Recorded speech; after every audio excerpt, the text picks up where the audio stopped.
Holy crap. People persist in doubting the evidence. Don't run and hide. Don't be afraid. Don't turn away any longer. The truth will set you free. You're listening to Jimmy Church Fade to Black on the Dark Matter Radio Network. We're turning all of our antennas towards Jimmy Church on Dark Matter Radio. And now, your host, the captain of conspiracy, the prince of paranormal. This ain't your daddy's radio network show. This is Jimmy Church, Fade to Black.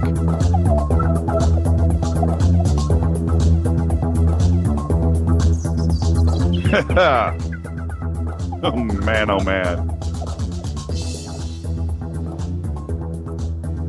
Fade to Black, we're back. We're back. Bespoke Radio for the Masses, Part 2. Today's Tuesday, August 12th, 224 days into the new year. We are live from the JP Motorsports Studios right here in Burbank, California for KJCR and the Dark Matter Radio Network. I am your really humbled host, Jimmy Church. How you doing? Power outage. You gotta love it. We're good, though.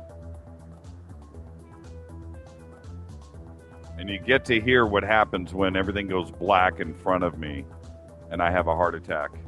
Not a happy camper. I apologize for all of that. Anyway, no apologies necessary. Let's get this one cracking. Let's go. Tweet deck is open. Is everybody ready?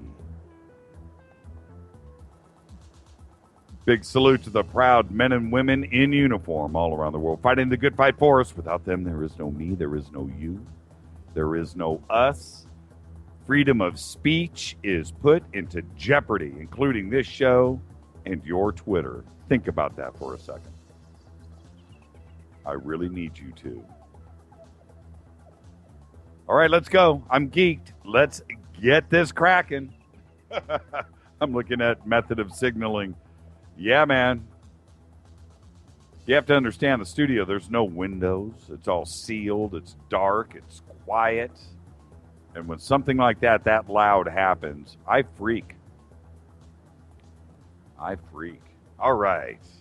Today is Two Guitarist Tuesday. Mark Knopfler, 65 years old, guitarist for Dire Straits. Hits like Sultans of Swing.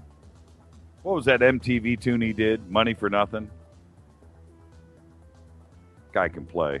He's the real deal. And Pat Metheny, 60 years old. Can you believe it? Leader of the Pat Metheny Group. And has won. Check this out. This is no joke. 19 Grammys. Pat Metheny, 19 Grammys. I was watching a video the other day. I think Carrie Cassidy did it with this cat, Joe Metheny. And I'm watching the video. It was about a bunch of stuff, internet, things that he was working on. It was crazy. It was cool. But he was introduced as Pat Metheny. I was like, wait a minute, his name's Joe. And he was introduced as Pat. And I just thought to myself, how many times in his life has he dealt with that? He took it like a man. It was kind of funny. Follow us on Twitter right now at JChurchRadio. That's what you want to do. Hashtag DMRadioNet. That's what you want to do. Go hang out in the sandbox. I'm looking over now. Michael Anderson, he just tweeted, please don't ever put this show on AM/FM radio. We don't need no freaking FCC. I love the grungy side of it all. Oh, could you imagine? Could you imagine if we crossed over, made some dire attempt at FCC controls? Oh, man. I behave most of the time on the show. I do. We could probably squeak by. But in the rare instance, remember when Dan Fogler was on the show? Could you imagine the bleeps that would have been? I'm sure he would have behaved. I'm sure he would have behaved. Twitter, Facebook, YouTube, everything is Fade to Black, J Church Radio, Jimmy Church Radio. It's something. All the links are there. Just go click, follow, like, subscribe.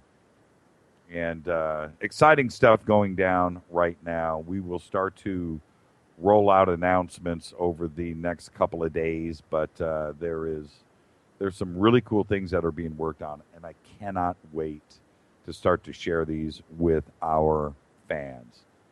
The Fadernauts that were over in Joshua Tree when we through the after parties got wind of a couple of different things. They know what's going on. I enjoy the fact that they have kept everything in confidence. Thank you for that. We'll continue to do that until the time is right. But, and I'll allow anybody right now to go ahead and tweet that was there. Oh yeah, there's some stuff cooking. There's some good stuff cooking. And we'll start to talk about that in a couple of days. We're getting really close to a couple of really, really, really cool announcements. All right? Email throughout the show, Jimmy@jimmychurchradio.com. That's what you want to do. What I want to say at the front of the show is Lou sent us some info over the last couple of days, and I'm working on it right now. Very interesting stuff. And I think tomorrow night's show, we've got a pretty cool special guest booked for tomorrow night that I think this will go hand in hand with as well. So, with that, Lou, I'm just letting you know, cool stuff. I didn't know anything about this, or very little, I should say, and very excited about that. Thanks, Lou. Very cool. Always, no matter what, if you've got something on your mind, and I mean this, something on your mind, you've heard something, you guys out there, this audience, you guys are on the streets, just like me. We're all in this together. If you've heard of something and you've seen something and there's something out there that you need to get discussed and researched, shoot me an email to Jimmy@jimmychurchradio.com. Give me what you got, and we will go and peel it all back. And what Lou handed us yesterday is pretty astounding. So anything at all, any videos, any rumors, any old stories maybe that you heard in the past and you've got some updates, or something that's just in the background and it's not being discussed, can be about anything. Time travel, ufology, New World Order, anything at all. Send it to us because we do use it. And this is bespoke radio. This is for you. You have to understand.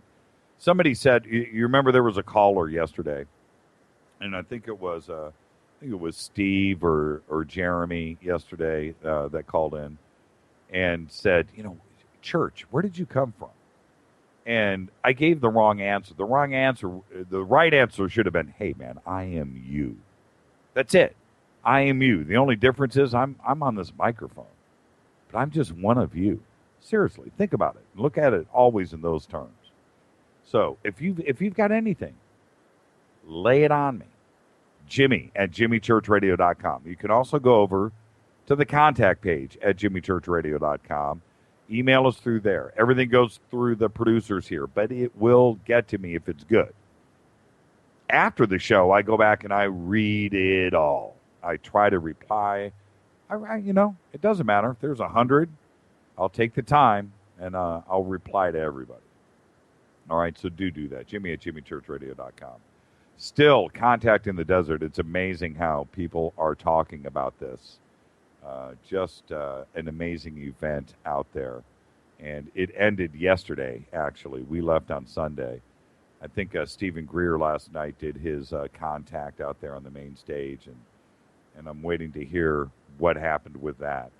I heard there was a couple of sightings out there, actually, on Sunday. Or maybe it was Saturday night. And there was a couple of sightings that were pretty cool. And I'm going to talk to Steve Murillo about that as well. Lots of email about Mork from Ork, Robin Williams. There's some other news about that today. Hollywood here is a strange place when it comes to things like this. It is big news. And then, of course, hot on the heels of that, Lauren Lauren Bacall passed away today, 89 years old. Wow, you know.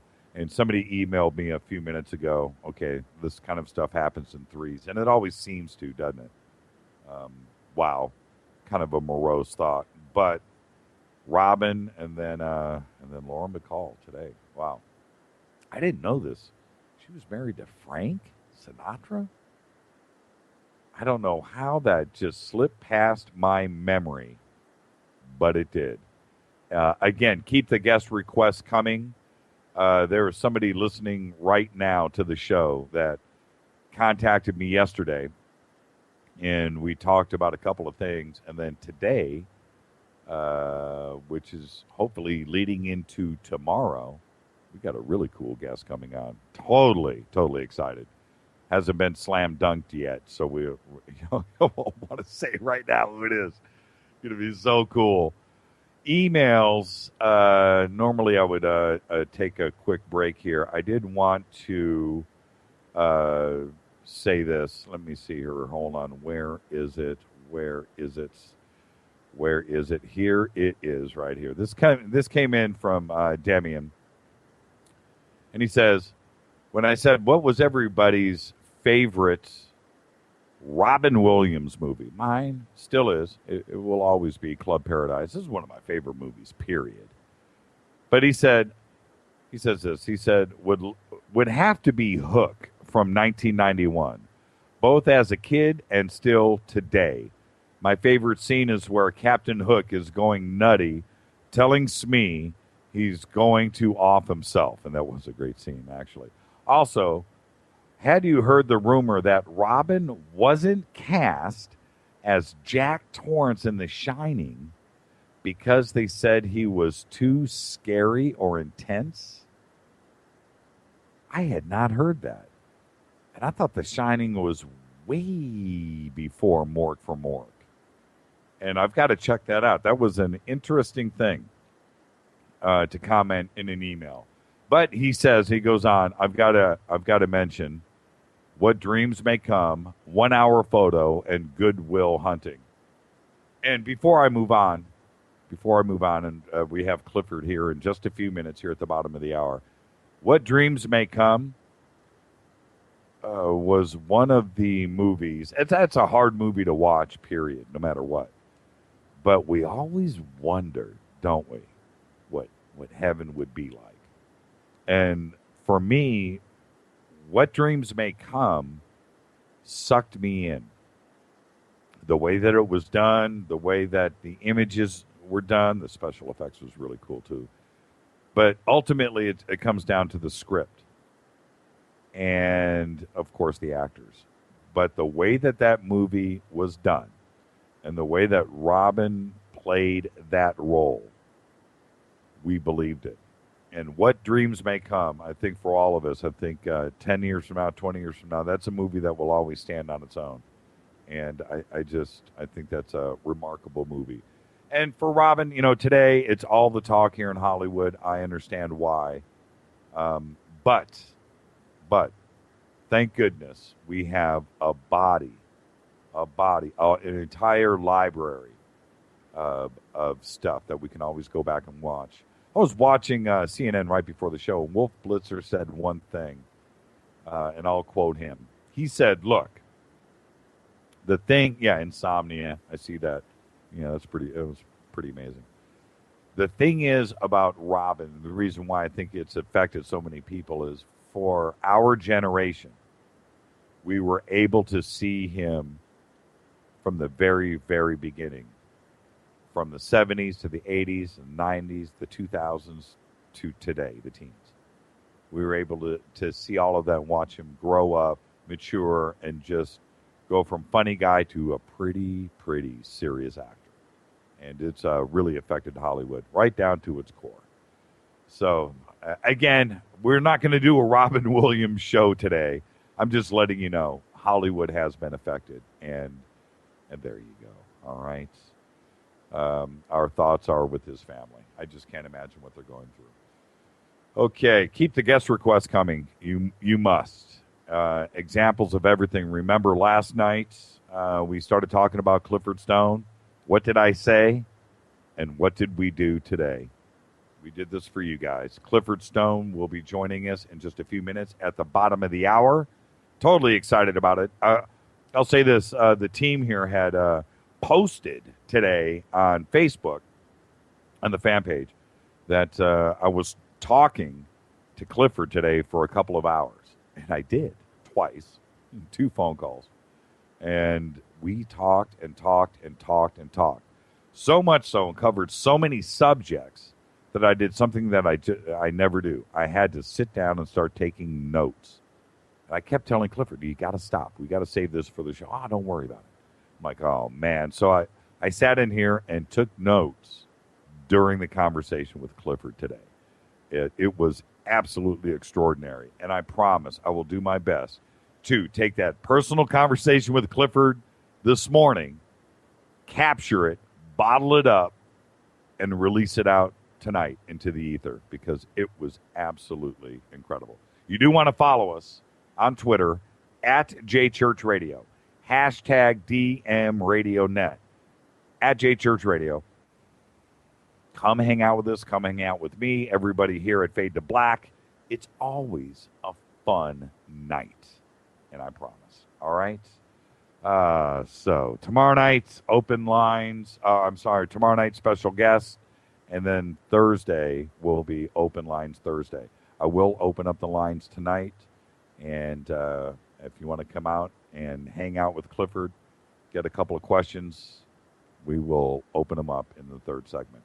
With that, this is Fade to Black, Tuesday, bespoke radio for the masses. We are only on the Dark Matter Radio Network. I'm your host, Jimmy Church.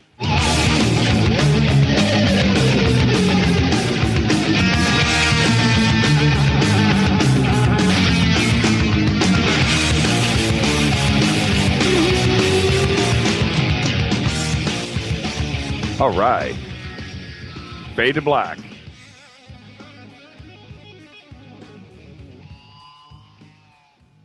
Technical Issues Tuesday. That's what we will be calling this. Stay with it. It's all good. It's all good. Let's get this one cracking. Clifford Stone is unique among those experiencing and investigating UFO and ET phenomenon. He spent 22 years in the U.S. Army as part of an extremely elite and secret group that was rapidly dispatched to crash sites in order to recover UFO or ET craft,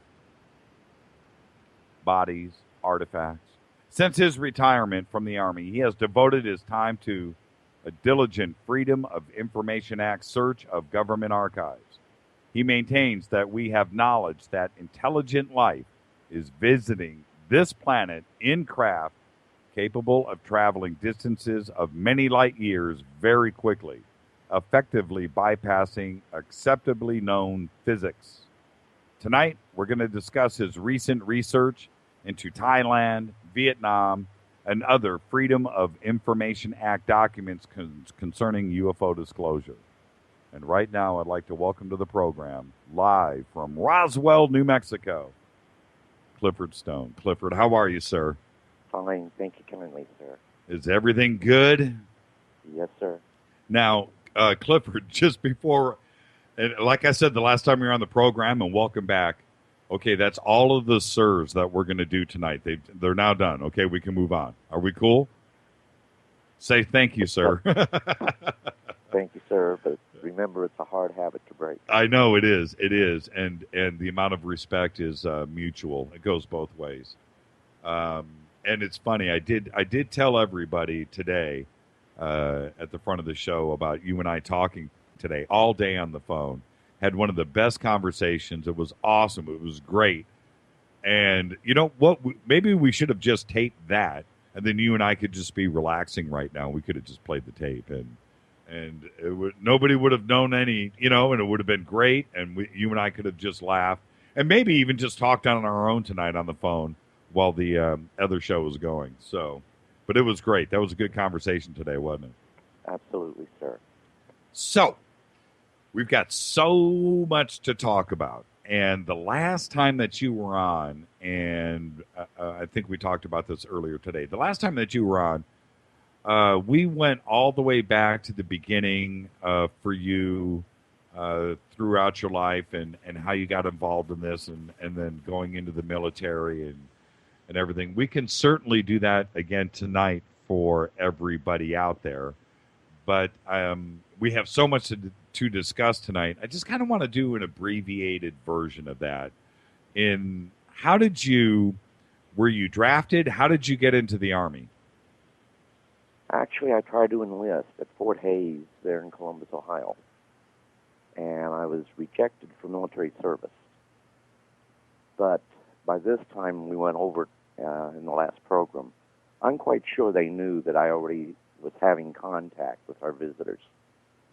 And about 6 months after trying to enlist, I got a notification from my draft board when I went back to Portsmouth, Ohio, telling me that I was to report to the Ashland Armed Forces entrance examination station for reevaluation. I went back there, still had the medical problems, still rejected, but they had a visiting colonel who was a military doctor who told the captain who was doing the medical reviews for the potential draftees and enlistees.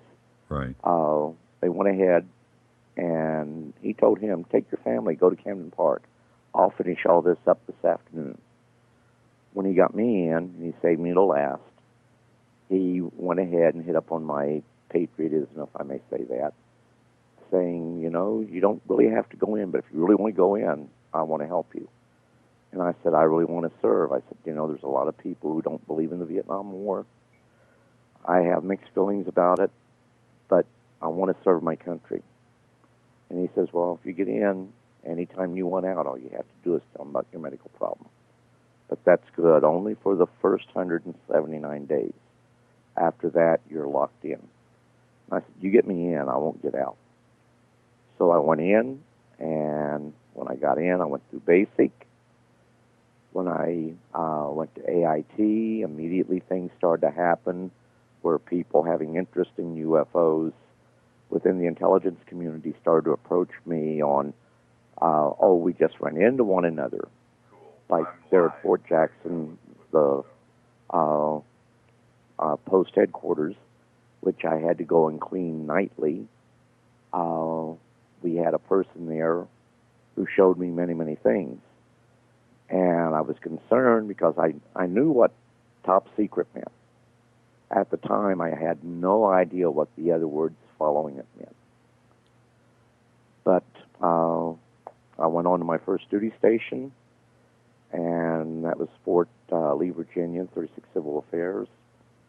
I announced to my first sergeant that I felt that he should know that I really couldn't type, no matter what my record said.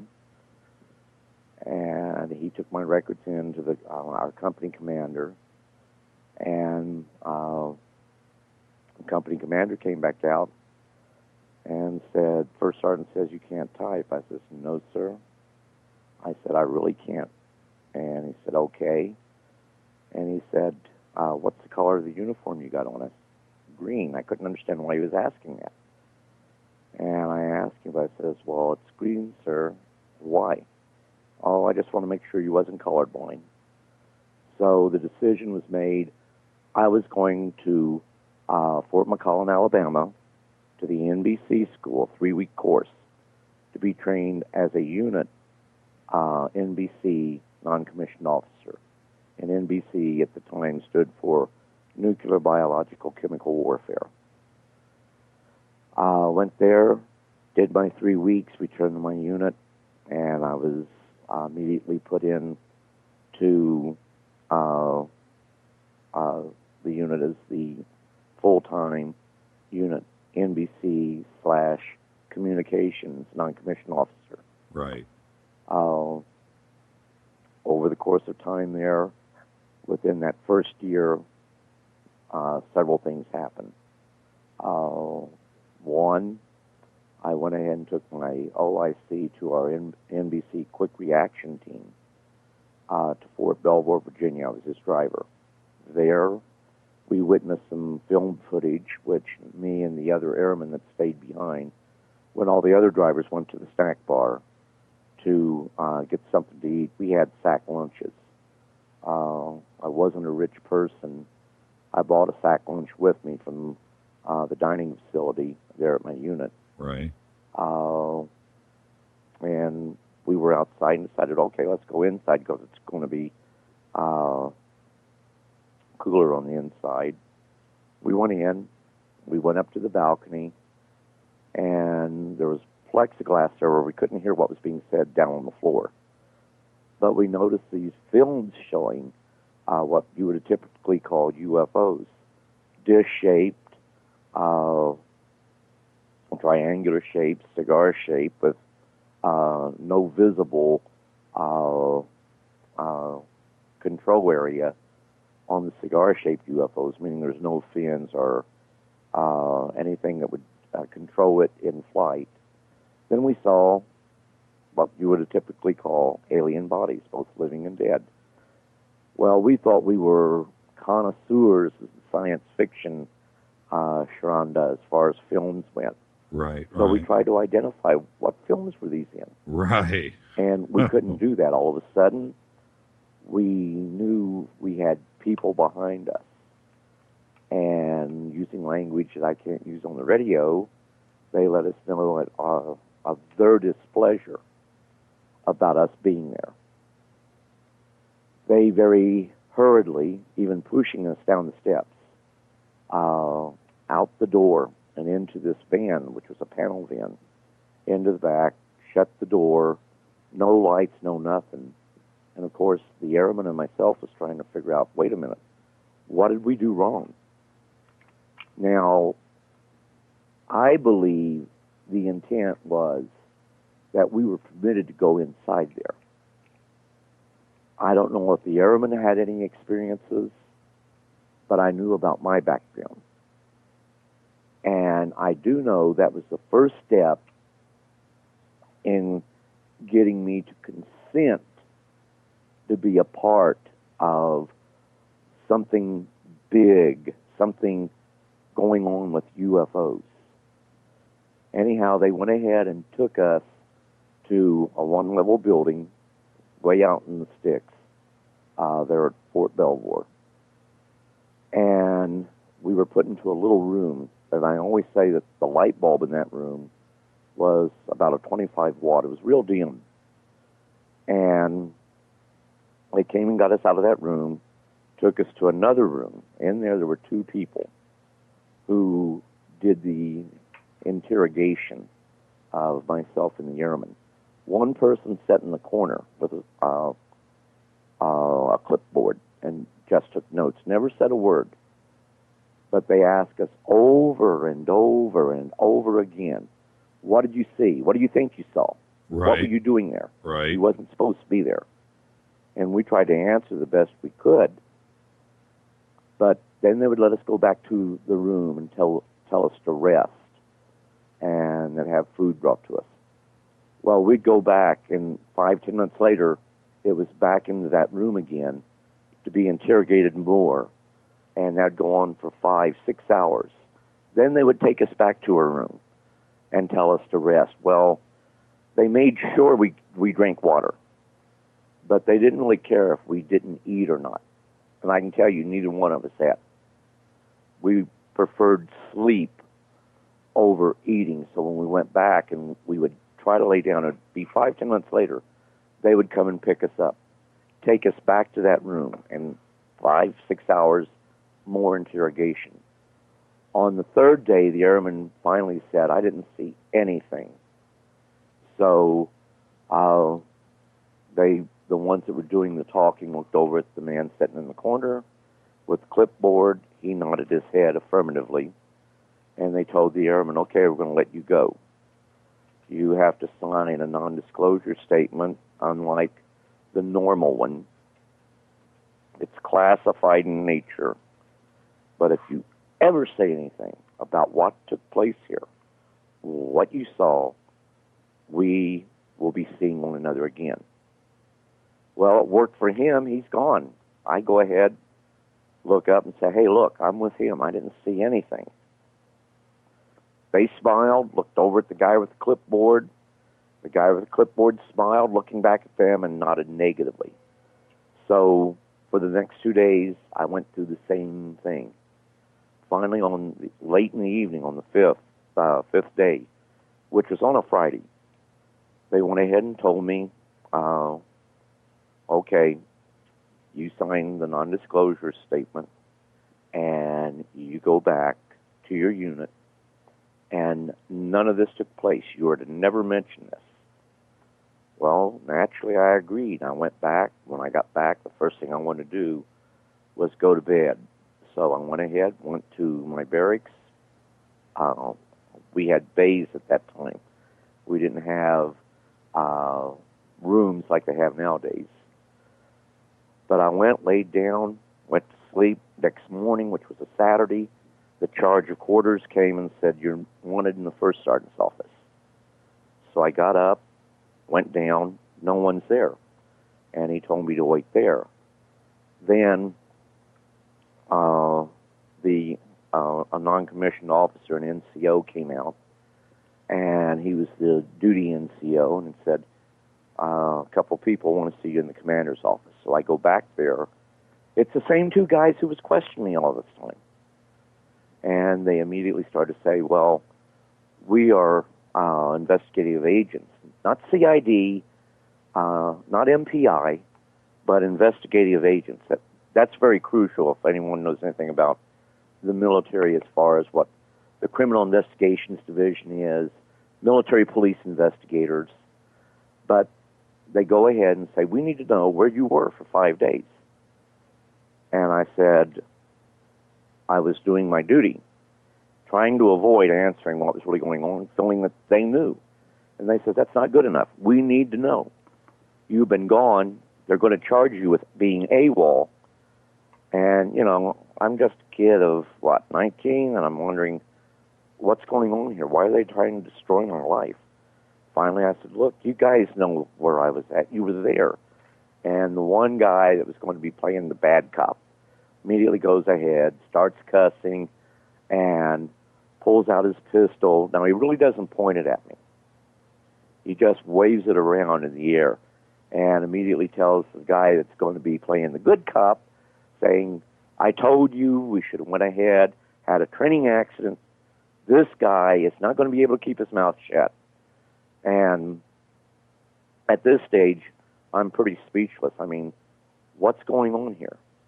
So the guy that's playing the good cop goes ahead, tells the other man, says, look, go to the snack bar, buy a couple of sandwiches, get some coffee, and looked over at me and smiled. You take your coffee black, right? Yes, sir. So he goes, and the guy that's playing the good guy, he says, look, we know that you have had things happen in your life that there's no ready explanation for. We believe you can play an important role in some of the research that we are doing. You're not going to be involved in this 24/7. When needed, from time to time, we want to call upon you to aid us when the need is correct. And I said, doing what? Well, first of all, we need you to enlist for 3 years. Well, by this time, you know, I may still love my country, but I'm wondering, another 3 years of this I don't need.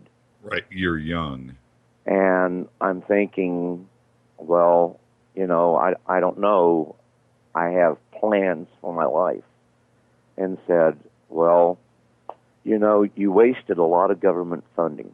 Now, what do you mean I wasted a lot of government funding?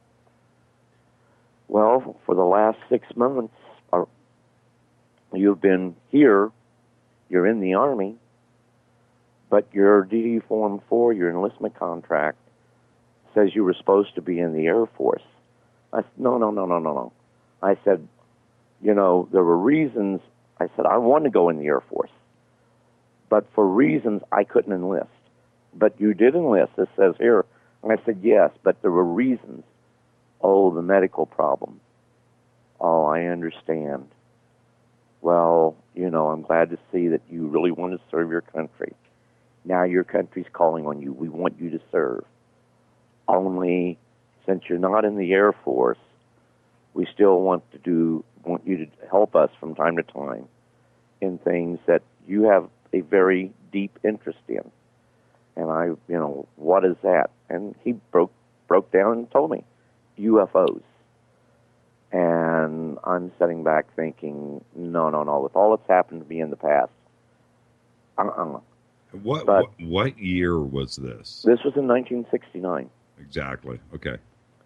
And they go ahead, and he says, if you re-enlist, we can make this go away. If you don't re-enlist, then we're going to have to bring you up on charges for misuse of government funding by coming into a branch of service that you was not supposed to be in, knowingly coming into the Army and not going in the Air Force. At this point, did you know what a UFO was? Oh, yes, sir. I did know. But I've already had the ongoing experiences as a child. I had already had dealings with the person that I knew only as Captain Brown. And but when I got into the military, I had no intentions of letting it surface. I even had an interest in anything like that. But it came out there. And from that time on, I had a real job in the military, but when there was a UFO event, I was in an area that I was in. And I have to stress area because they had these teams around the world. And you had to be in close proximity. I use the terms A team and B team. I don't know if that's what they called them or not. But the first team on station, there were the UFO went down. They had to be there within 2 hours after notification. The B team had to be there within 4 hours. So they had it down like clockwork. They knew what they were doing. And all I did, I'd follow orders. They wanted me to go to a school. And I fought like crazy not to go to that school. But I do know what they wanted me for. They can't train. They have to find people who can do the interfacing from the public at large. Because there's no school in any country that can train this. In short, they have to find people who have ongoing contact, who can be there to communicate with our visitors when we, how can I put this, when we have them as our guests. And I use that term guests loosely because there was always armed guards. They always contained them, and they were not free to move about freely. Was this something that you wanted to do after they dropped this on you? Was this something that you thought, you know what, I want to do this? Not initially. I figured that, now, this isn't for me. But then, face court-martial or agree.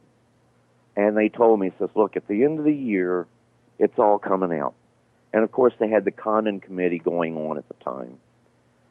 And anyone who knew anything about UFOs and what was going on at that time could not even begin to consider that the Condon Committee would not come out and stipulate that some UFOs were of extraterrestrial origin. So I firmly believed that if this was truly a scientific investigation, that's what's going to happen. That's not what happened. But even the Condon Committee made it clear that there's no scientific methodology to investigate UFOs. And what a lot of people don't know, they stated that should someone come up with a viable scientific methodology right. to investigate UFOs, then that research should be supported. And that's in the report. But at that time, I went ahead and I thought, okay, it might be cool because, my friends back in my hometown knew what I knew of my interest, and I talked freely about it. I can't explain why, because it isolates you from a lot of people. Even today, I know it creates family problems with me being involved with what I'm doing right now. Well, what else could you do? I mean, you're kind of stuck. They know about your past apparently, and your interest is there, and they weren't going to let you go. Oh, absolutely. And even being out of the military, how can I put this? I get a lot of support from my friends, and I'm not talking about my bosom buddies that live here in town, and Right. we are friends.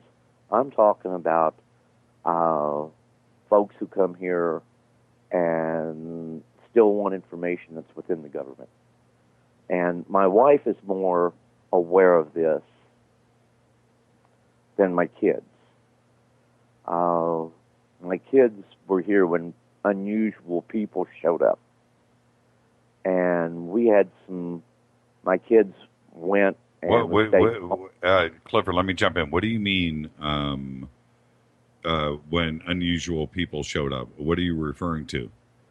Oh, they were used to having various UFO researchers show up, and we'd talk, and I'd share my documentation. But we would have people. Let me give you an example. A person from the Office of Naval Intelligence came here. Right. And he stayed for several days. And a lot of people think they know who this person is. No, they don't, because this person did not make it known that he was involved in UFOs in any shape, form, or fashion, and didn't go and talk to a whole lot of people. But he came here and he wanted specific information I had. And we went ahead, we talked. I got some information just before I got out of the military, because I wasn't supposed to get out when I got out. I was supposed to be involved with the investigation with UFOs going on in the Soviet Union at the time and in Belgium. But I decided no, because they'd already told me you're going to be here in Germany for 4 years and your family can't come. And I thought, I went through this before, I'm not doing it again. And knowing that the people that was in charge of this particular program was not in the military, in my military chain of command, I very quietly put in a request for retirement, came back home, figured at the end of November, I would be reporting to Fort Bliss and out process. 2 days before I was to out process, they found out that I was going to be retiring at the end of the month with an effective date of 1 December. Right. So they had those orders revoked and had me attached there at Fort Bliss, pending approval of my retirement, something I already had. And for 90 days, they tried to convince me to stay in. But now, from the onset, it's not something that I really wanted to do. And getting back to this guy from the Office of Naval Intelligence, he stayed here, slept right here at my house. My wife fixed breakfast for him the next morning.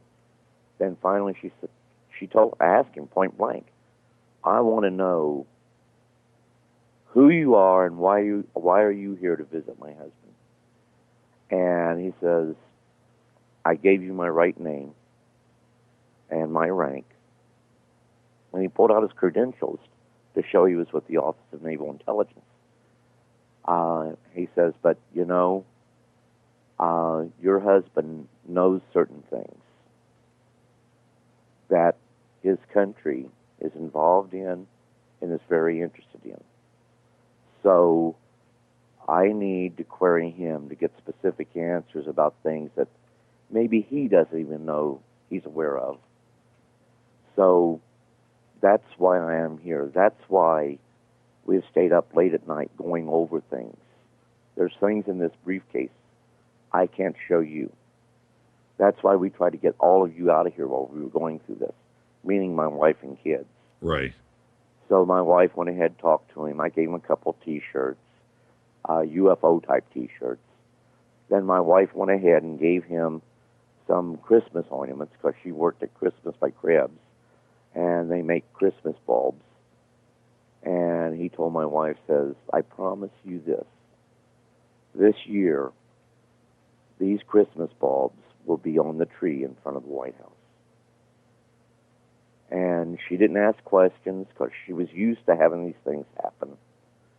One time, we had a briefcase that was brought in, connected up on, I don't know what they call it, but it was from our phone lines, but didn't interfere with our phone lines, that I had to go ahead and be right there at the ready to talk on that phone with the situation that was going on. Wow. So, wow. Wow. Hey, I don't Clifford, think I ever told about that before. Let's take a quick break right here. It's a good spot. And when we come back, we'll start to get into freedom of information documents, some of the things that I talked about you earlier today, and we're going to talk about my Uncle Bill. Are you ready? Just stay put. We'll be Yes, back. sir. We'll be back right after this. Stay with us, everybody. This is Fade to Black, only on the Dark Matter Radio Network. I'm your host, Jimmy Church. This is Bespoke Radio for the masses. You want to follow us on Twitter at JChurchRadio. I'll be back right after this. Stay with us.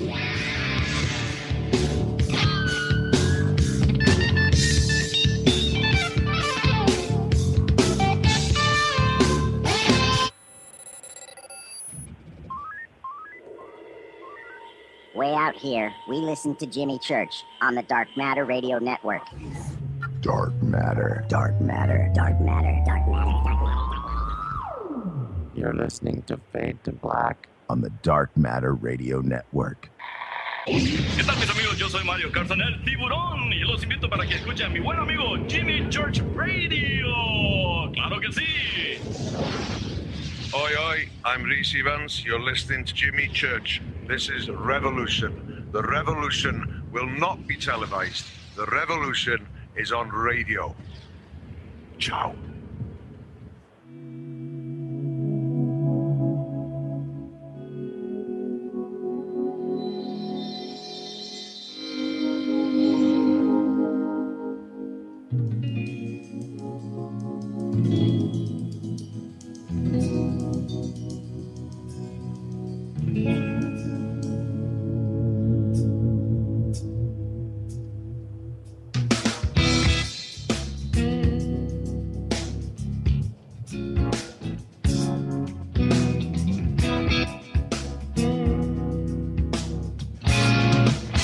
All right. Fade to Black, only on the Dark Matter Radio Network. I'm your host, Jimmy Church. We are live from Roswell, New Mexico with Clifford Stone. Shoot us an email right now to jimmy@jimmychurchradio.com. I do have a couple of emails that have just come in that are pretty good. I'll get to those in a second for Clifford. And also, you do want to follow us on Twitter, by the way, at JChurchRadio, hashtag DMRadioNet. Come and hang out with everybody, myself, all of us here at Fade to Black. That's what you want to do. Let's get right back to it. Hey, Clifford. Yes, sir. We were talking earlier today, and I had said with all of your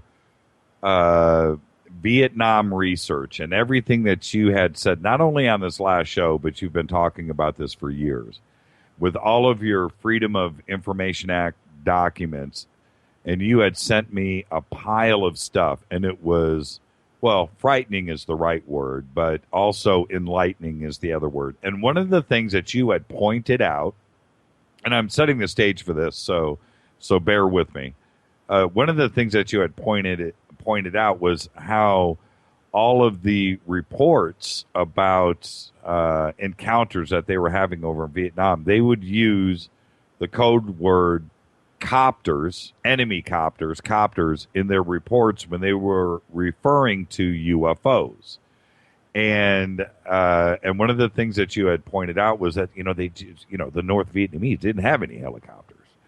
And so I bring on my Uncle Bill 2 weeks ago on the show. My Uncle Bill, 38 years, flight instructor, combat helicopter pilot, decorated. He's the man, somebody I've looked up to my entire life, a ton of respect for him. And I hit him with that exact question. Well, I talked to him about two things that you talk about a lot, which was exciting to bring you back on this show on the heels of Uncle Bill. And one of them was that your reports that you had, your Freedom of Information Act documents stated enemy copters in these reports. And I asked my Uncle Bill, were there any helicopters in North Vietnam? He goes, no, there wasn't any. He didn't have any helicopters. They had MiGs. They had jet fighters all over the place, but I don't ever remember encountering a North Vietnamese helicopter. They might have had one or two, but we didn't know about them, and I certainly didn't see them. Now, this is coming from my relative, and for him to come on the show and say something like that so directly was astounding. And then I asked him about UFO activity over in Vietnam. He said, well, no, I didn't see anything. But what he did confirm was what you have been saying all along. How do you feel after that? I mean, it's, you must feel relief that and some vindication that, somebody like Wild Bill Church comes on the show and states that so directly and to the point. What do you say to that, Clifford? Hallelujah. I'm glad to hear other people. And actually, like we talked about the Hobart incident, that right there, when the guy first came out and talked about it, there were no documents. Right. And can I get you to talk? That was enemy helicopters. Well, can I get documents? Clifford? Now, they weren't. Clifford, really quick, can I get you to talk a little bit closer into the phone? Yes, sir. Oh, there you go. Now? There you go. Where have you been? There you are. Okay. But it's so important. Like, to hear the stories, it's anecdotal. To see the documents, that something really happened. There were people that was concerned, and those people who were concerned felt that sense of helplessness because we were powerless to do anything about these, quote, enemy helicopters, unquote. Right. How many, now you have got literally hundreds of thousands of documents there. Out of all of those, how many in the Vietnamese material refer to enemy copters? Rough guess. Oh, I would say out of the, I went over several thousand historical documents dealing with the Vietnam War. And out of those, I would say I have maybe 30 documents that made mention of enemy helicopters, but they couldn't avoid having to go back and call them unidentified flying objects. Right. Absolutely extraordinary. And I am opening up, I'm looking now, I want everybody to go over to jimmychurchradio.com. We have a collection here. I'm scrolling down. Let me see where it is here. I want to make sure it's here. There we go. Down below Clifford Stone, you just scroll down, and you will see a gallery that we have posted up with a collection of PDF files that Clifford sent us today. And I'm looking at those now. I don't know if you're looking, but Clifford, I'm just going to go ahead and go with the titles. I'm waiting for this to load up here. And, okay, the first document, we have the BRL report. We have the 1625 HQ 6th, 56th Artillery in 1969. We have the direct air support in I Corps from 65 to 69. Fixed wing gunship 62 to 72. Field Force Vietnam APR HQ1, HQ1 also Vietnam January 1969, and the Sea Asia Glossary from 61 to 70. Which one do you want me to open up first? Take your pick. I have studied all those documents. Okay. I do. Since I'm going with the BN reports, I'm opening that one up first. And this one, pretty, again, I looked over this today. Pretty extraordinary document. And I'm scrolling through. I'm trying to see how many pages it is. It looks like it's 7 pages. Take us through this document. This one is pretty insane. Now, which one document is that? This is the BN, before I back out of it. This is July 31st, 1969.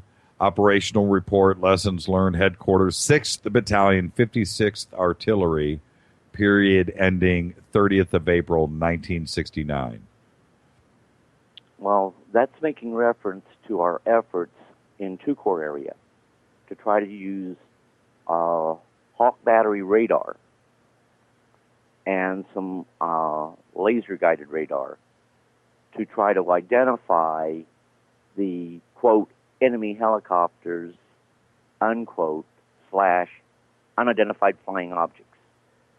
What we were trying to do at that time was trying to identify the unidentified flying objects that were in the area, numbering into the hundreds, by the way. We were hoping that we could get a positive identification that they were enemy helicopters. The only problem was when we went ahead, we made the areas where the UFOs were being seen, we made them no-fly zones. So when there was an object that would show up there, complete with lights, no sound, we would immediately Victor aircraft in on these UFOs. They could easily outmaneuver anything we sent against them. The intent was not to shoot them down, but to take photographs. Right. And in a combat zone, in a war zone, if you got something that you cannot identify friendly and it's flying in the air, then that is a potential threat to friendly forces. If you cannot identify it, then you take it out. But in these cases, they were told to just simply ignore them, and if they show no hostile intent, take no action. But this right here was an effort in the 2 Corps area to try to identify these UFOs that we were calling enemy helicopters. When they would land, you'll note in that document that artillery and airstrikes were called in on the site where they had been seen to have landed. Right. We would go in the next day and find nothing but a chewed-up jungle from where the artillery rounds and the airstrikes hit. I read through the document today. I'm reading through it now. By the way, everybody can go and look at these documents right now. Freedom of Information Act documents, all stamped secret, by the way. And throughout this document, they are saying UFO, unidentified aircraft, UFO, all throughout the document. And I have to say this. You can't have it both ways. It's like my quote. You can't have it both ways. And with the military and with the United States government, 2 things are happening with a document like this. Number one, the North Vietnamese did not have any helicopters. They didn't. And so, but in this document, they're saying enemy copters. So you can't have it both ways. And then you throw UFO into the mix, and that isn't supposed to exist either. And this document is trying to say that both exist, but yet the government will tell you that there weren't any helicopters or UFOs in North Vietnam. So it doesn't make any sense, does it? none at all. But you got to remember, the young men that were involved seeing these objects, they weren't UFO buffs. Many of them never even heard of UFOs, only in fleeting conversations. But yet they were confronted with something that higher headquarters was saying, these are enemy helicopters. What these young men did not know was at the end of June 1968, there was a high-level conference at a top-secret level held in MACB headquarters. It was called the UFO Conference. It dealt with the situation of unidentified flying objects in Vietnam.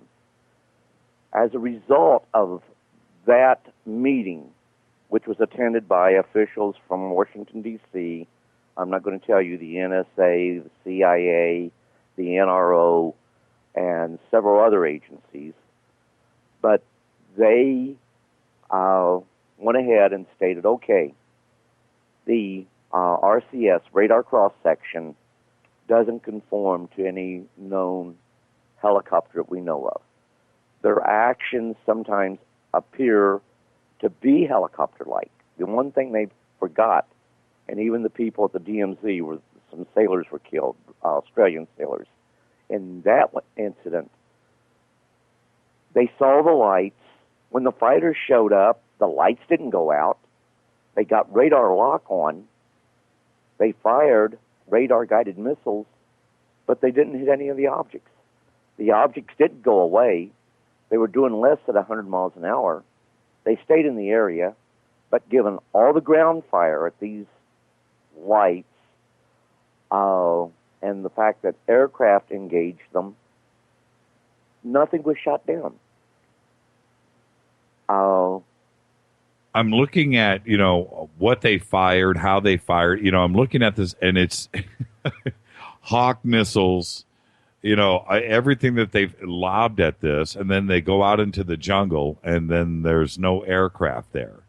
None at all. And it's General, let me look at the top here. General Brown.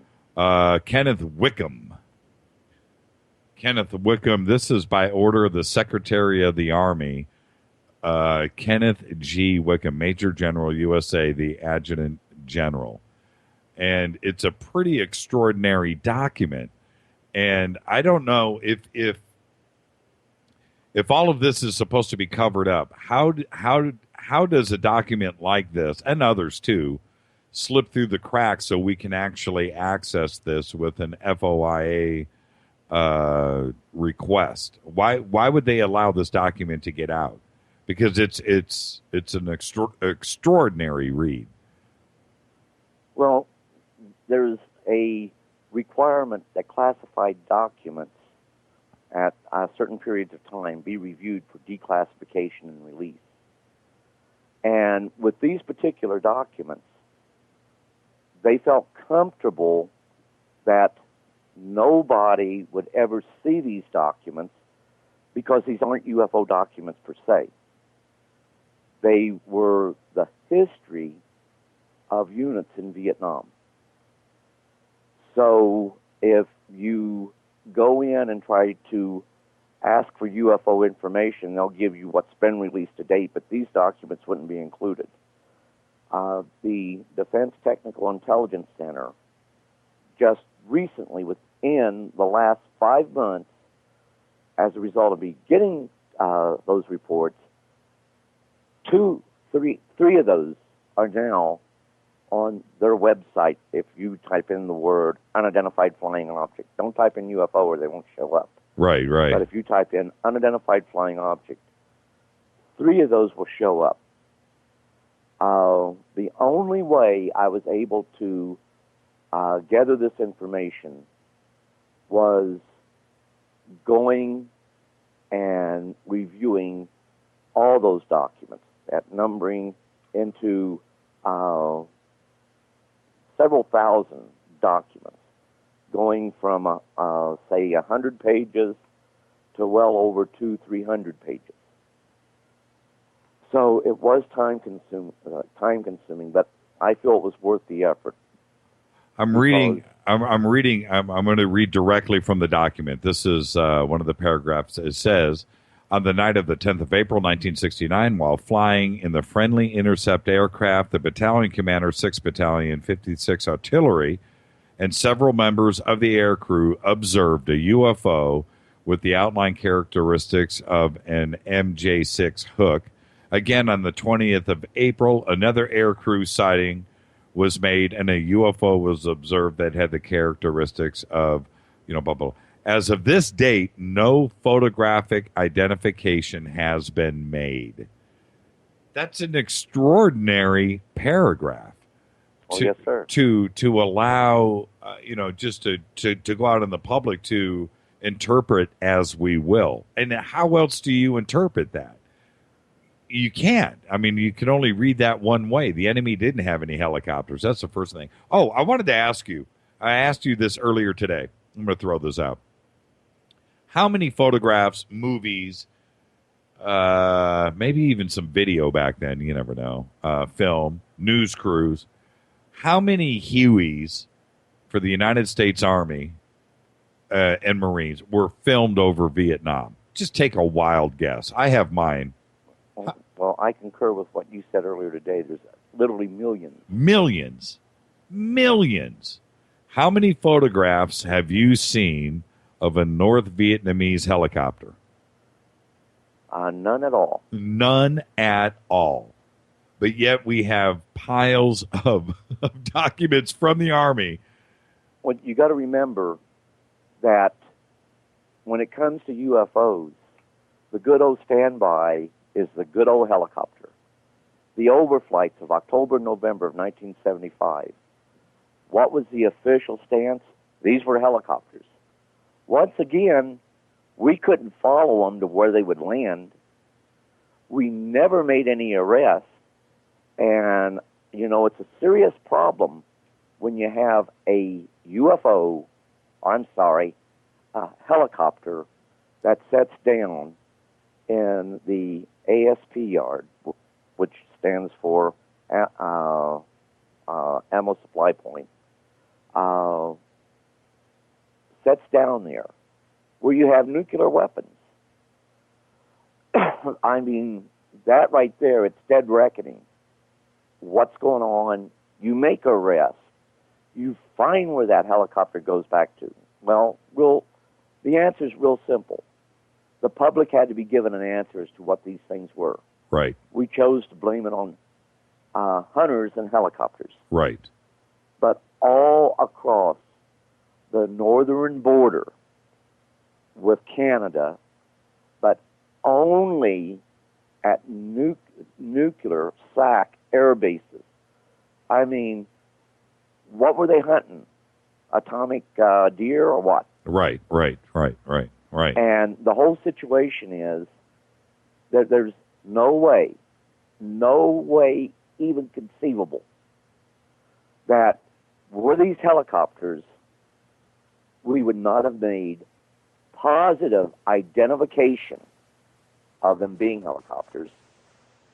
We've taken photographs which would have identifying characteristics on those helicopters, which would ultimately lead to arrest of people involved because they violated federal laws by what they were doing. And this didn't happen one night. It didn't happen 2 nights. It happened over a period of several weeks. And if anybody believes that across all those states on our northern, having SAC bases, that the hunters there got together and said, let's scare the daylights out of the United States Air Force by flying all these helicopters over restricted airspace, and to go ahead and really get their goat, let's land in the ASP yard. No. You're going to have fighters come up, Yep. fly alongside of you, direct you to land, and if you don't land, they're going to shoot you down. Well, and back to the one thing when we're dealing with the Vietnamese, during the Vietnam War. We have so much gun camera footage of our Super Sabres and whatever else we were flying back then over Vietnam, combating the MiGs, getting shot down by MiGs too as well. We have so much of that footage, and there were plenty of shoot downs on both sides. There's no doubt, but and certainly our own helicopters were getting shot down, but we never shot down a Vietnamese helicopter. There's no footage of that. And here's the situation on that. When you go over those documents, you know, you have one or two that might try to make an attempt. Well, you know, if it flies, it dies. And the situation is that one or two that made that attempt, they would be shot down. And the North Vietnamese knew this. The other situation we had is that as a result of that June 1968 conference, all major commands were directed to file monthly reports, and these reports were in detail, of UFO sites.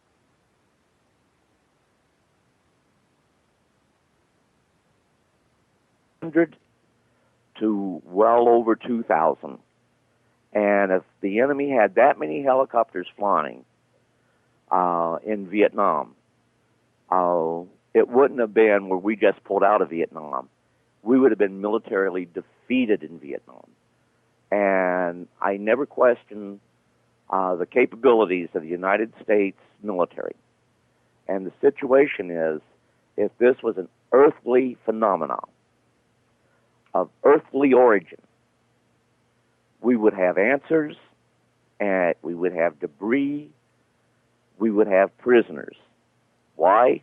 Because if it was enemy helicopters, we would have physical evidence of them being such. Now, along with the gun camera footage, make no mistake about it, in the 3 volumes of air encounters in Southeast Asia, we engaged unidentified flying objects. We took gun camera footage. None of that gun camera footage has to date surfaced. Excuse me? None of that gun camera footage, really, as of this date, has been declassified and released to the public. And why? Yet it's made mention of in the 3 volumes of U.S. Air Force history entitled Air-to-Air Encounters in Southeast Asia. How many ET craft did we recover in Vietnam? You mean craft we recovered in Vietnam? Yeah, ET. To the best of my knowledge, we never recovered any. So what? But with that being said, I sent you the glossary of terms that was used in Vietnam. The key thing there is you will note the term moon dust. We had a moon dust team there at MACV headquarters. Now, that team deals with one of 2 things. Space objects of non-U.S. origin, right, that impacts with the Earth and survives re-entry into the Earth's atmosphere, are objects of unknown origin. Now, with that being said, there were, I don't know, maybe 3 incidences in Vietnam that I was involved with that have no earthly explanation. I almost lost my left eye in an encounter we had in a cave there in Vietnam at Dui Ba Dien. I'm looking at the glossary right here. There it is, moon dust. Nickname for AFSC program to recover foreign space fragments. Right there. This is a great document, actually. Oh, the whole situation is what they have. If the United States government, or even the Air Force by itself, were to release the documentation they have classified on moon dust and blue fly, we would not be having this conversation. Because within those documents is the evidence that we have recovered spacecraft that did not originate on this world, debris thereof, and complete with bodies, both living and dead. And the situation is back in 1994 when I tried to get Congress to hold hearings on moon dust and blue flight. You know, just bring up the information. I didn't say prove UFOs were real. I knew the proof would be in the pudding. They went back to two senators, Bingaman, and I can't remember the other state senator. Oh, God forgive me. But they went back to him and said, these missions never existed. And furthermore, there was no unit in Vietnam, or no unit at Fort Belvoir that would have anything to do with UFOs.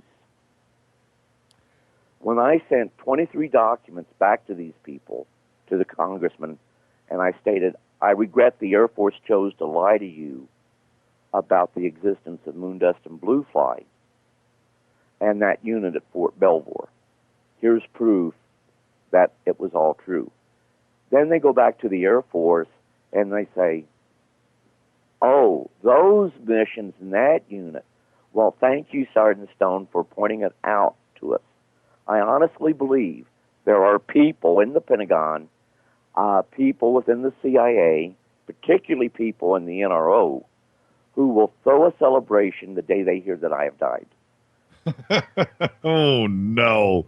Well, you know, that's legacy, I guess. You can, you know, I don't know what's going to happen when I go, but that you know, that's a confirmation of something. Oh, by the way, I just got a text from James Fox, and he told me to tell you hello. If you would, tell him the same thing. He's a close friend of mine.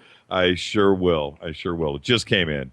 And you know, he wants to chat, text during the show. I said, man, I'm live with Clifford Stone. Oh, please tell Clifford I said hi. So I did. Okay, so there you go.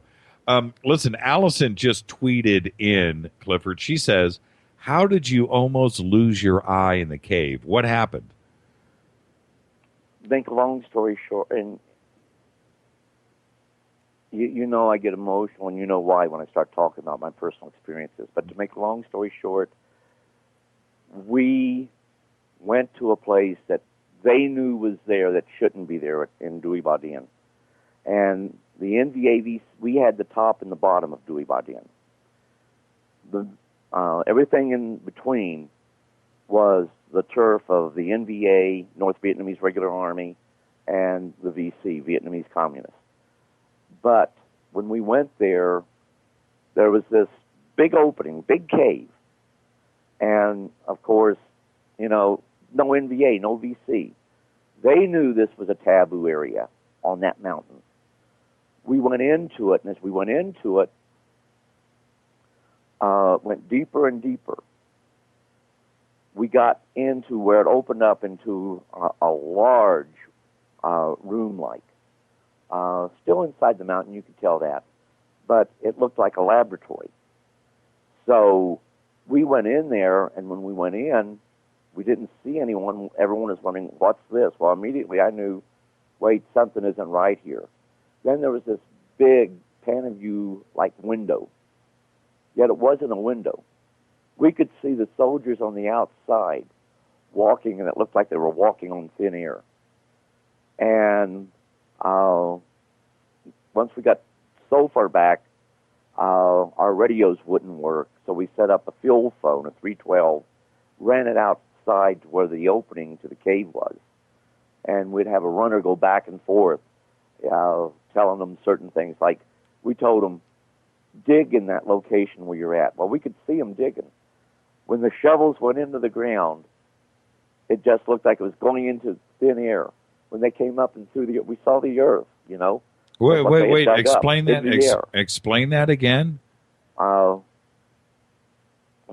We couldn't see the ground they were standing on. Short, whatever this window was, right, was showing out. It was penetrating the earth to show the outside. Interesting. The troops that we had on the outside, they were standing on solid ground. They knew nothing was going on inside where we could witness everything they were doing. So when we asked them, you know, take your entrenching tools and just dig a couple of shovelfuls of earth, we saw the shovel go into the ground, into thin air. But when they came up and threw it off to the side, we could see the actual dirt they just dug. They had no idea that we were viewing them from inside this area. Huh. And, you know, the big question, but of course we had the guy that we always called the colonel, so I knew what was going on. Now, many of the other soldiers didn't. Right. They didn't have a clue. Right. They didn't know the colonel. And all of a sudden, the little guys show up. And then it goes like you have a glass of milk. And I have to use that term, milk, because you could hold your hand out in front, you could not see your hand. Right. You couldn't see other people around you. Right. And I started to hear fall back, and I heard shots. And all of a sudden, I had this excruciating pain in my left eye, and I went down. That's the last I remember. When I wake up, I'm outside the cave. And I asked the colonel, how did you guys get me out of here? And he said, we didn't. We have no idea how you got out here. My eye was bandaged. My left eye was. They went ahead and put in my medical records that an insect had, an unknown insect had sprayed into my eye, cutting the corona of my eye. And that was the excuse for the damage to my eye. How is your eye today? Oh, it's good. I wear reading glasses, but that's all I wear. Right. How many of the little guys showed up? Your typical grays, and I would say type 2, because the little spindly bodies everyone talks about, right? Their bodies were more fuller than just the slender bodies. The arms, they're a little longer than what would be normal, but not like the ones you see of the type 1s. What kind of report was written up after this? You were unconscious. Story. Right. You were unconscious. You wake up with your eye done. And did you? Okay. So then, what did they tell you after that? Well, everyone's debriefed, and the debriefing document you sign, that form itself is classified secret, but it falls under CSI or SCI, Sensitive Compartmented Information. But you're told that this was nothing more. We came upon a laboratory of NVAVC origin, and it was put out that the NVA was working to make a military-strength virus, the bubonic plague, to release on U.S. soldiers. And it was finally suggested they didn't do this because they didn't know how to protect the Vietnamese community from becoming infected, which they didn't want to do. Right. But if anyone was in Vietnam in 1969, I'm sure they heard the story about the NVAVC working on the bubonic plague for release on U.S. troops. Interesting. I want to back up for a second, Clifford. Let's back up. These tweets came in about the gun camera footage. Lynn from Australia says, doesn't the U.S. have a 30-year rule? In Australia, we do. Stuff gets released here after 30 years. Walter Lewis comes back with that, and he says, please ask what sort of normal reasons would they withhold that footage? What is the reasons for withholding it? Oh, it's very simple. Remember I said they have a review?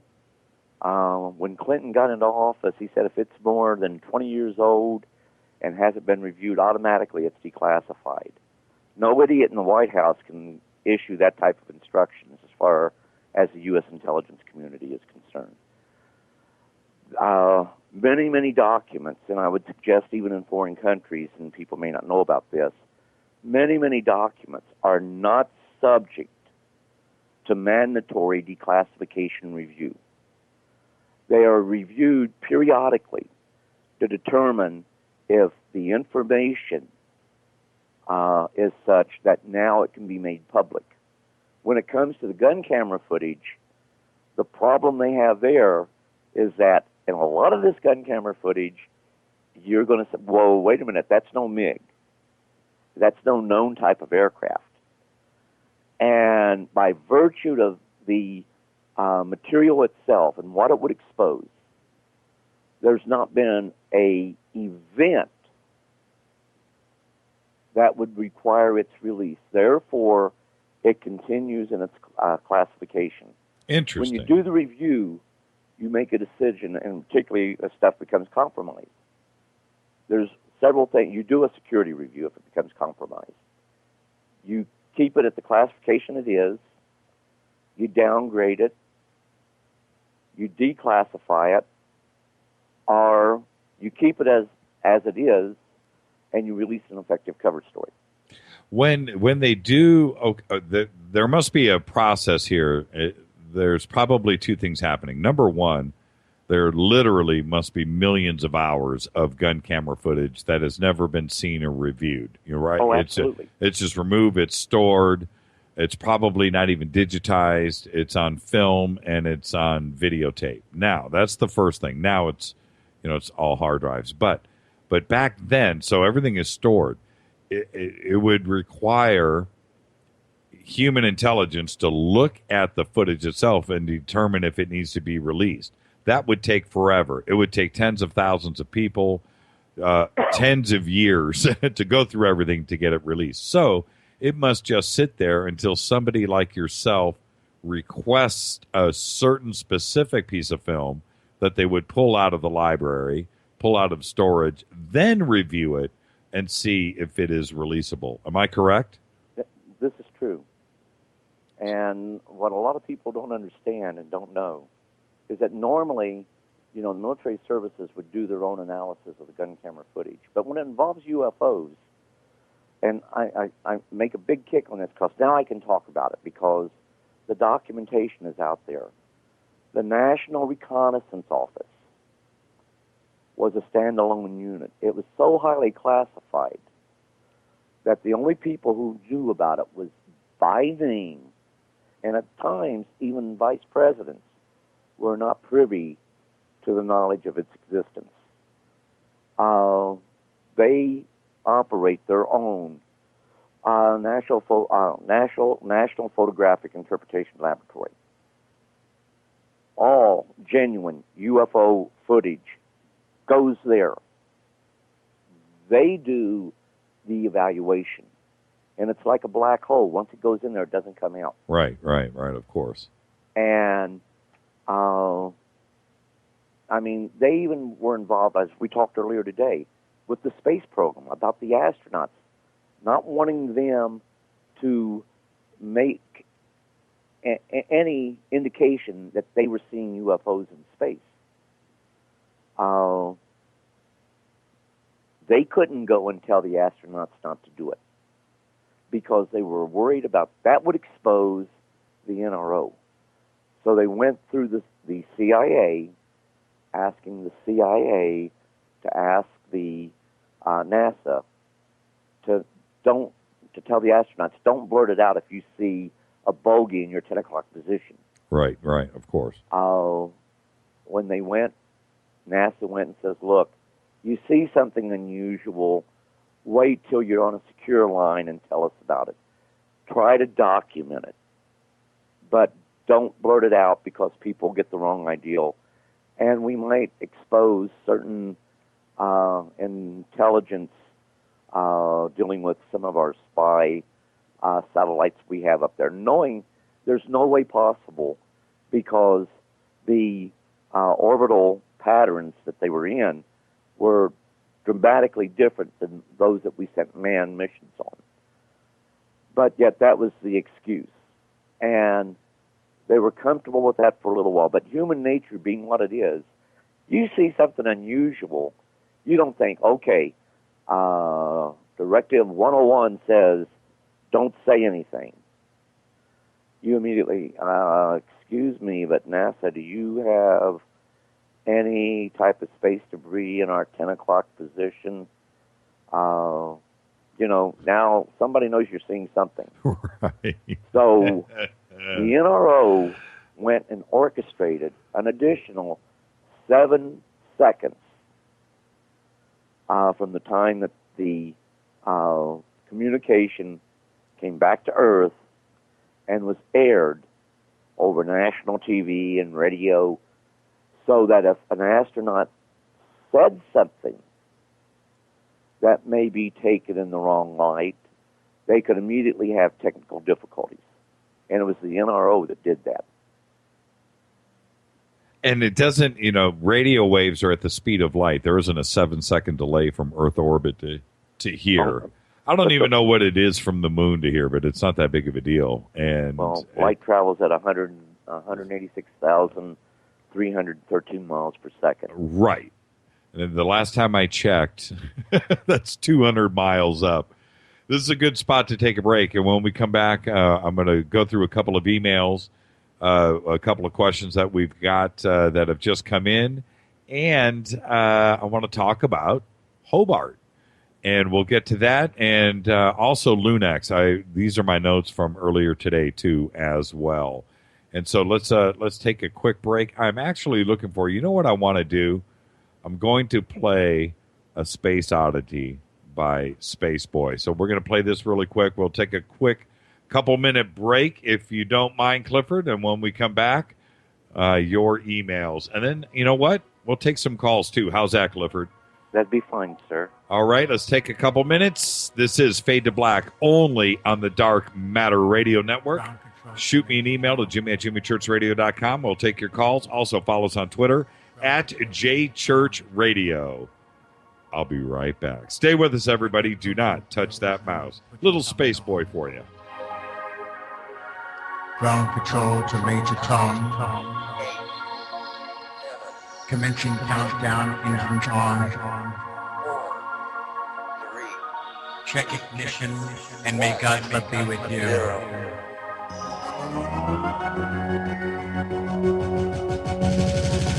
This is ground control to Major Tom.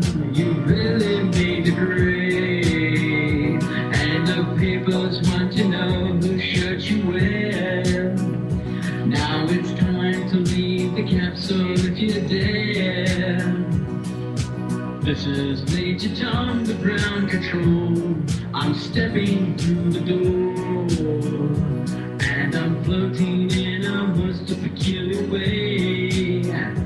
And the stars look very different today. Here am I sitting in a tin can. All around the world. Planet Earth is blue and there's nothing I can do.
Are you afraid of the dark?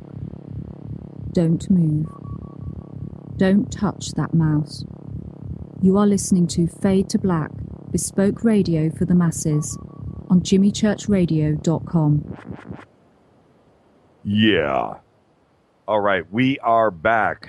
Fade to Black, bespoke radio for the masses. I'm your host, Jimmy Church. We're talking to Clifford Stone live from New Mexico. And right before the break, Clifford, I had said we got a couple questions that I wanted to get to. And here's the first one. And this is from Renee in Tucson. She says, Sergeant Stone, thanks for your exceptional service and for dealing with the aftermath of all that you have experienced with courage and integrity. If you could go back and do anything differently in how you've disclosed your experiences to the public, what might that be?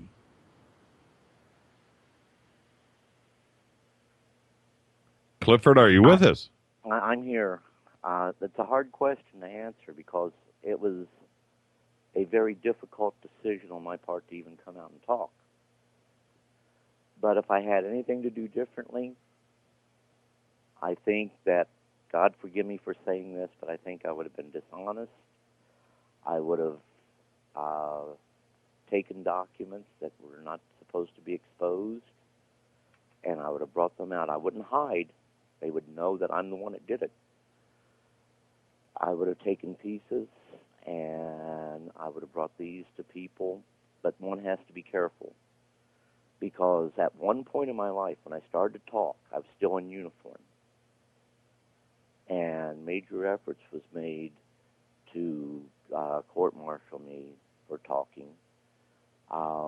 They even submitted me for psychiatric evaluation, and I came out with that in flying colors. I was relieved of duty, but when I went ahead and left from that duty station, with all these bad things happening to me,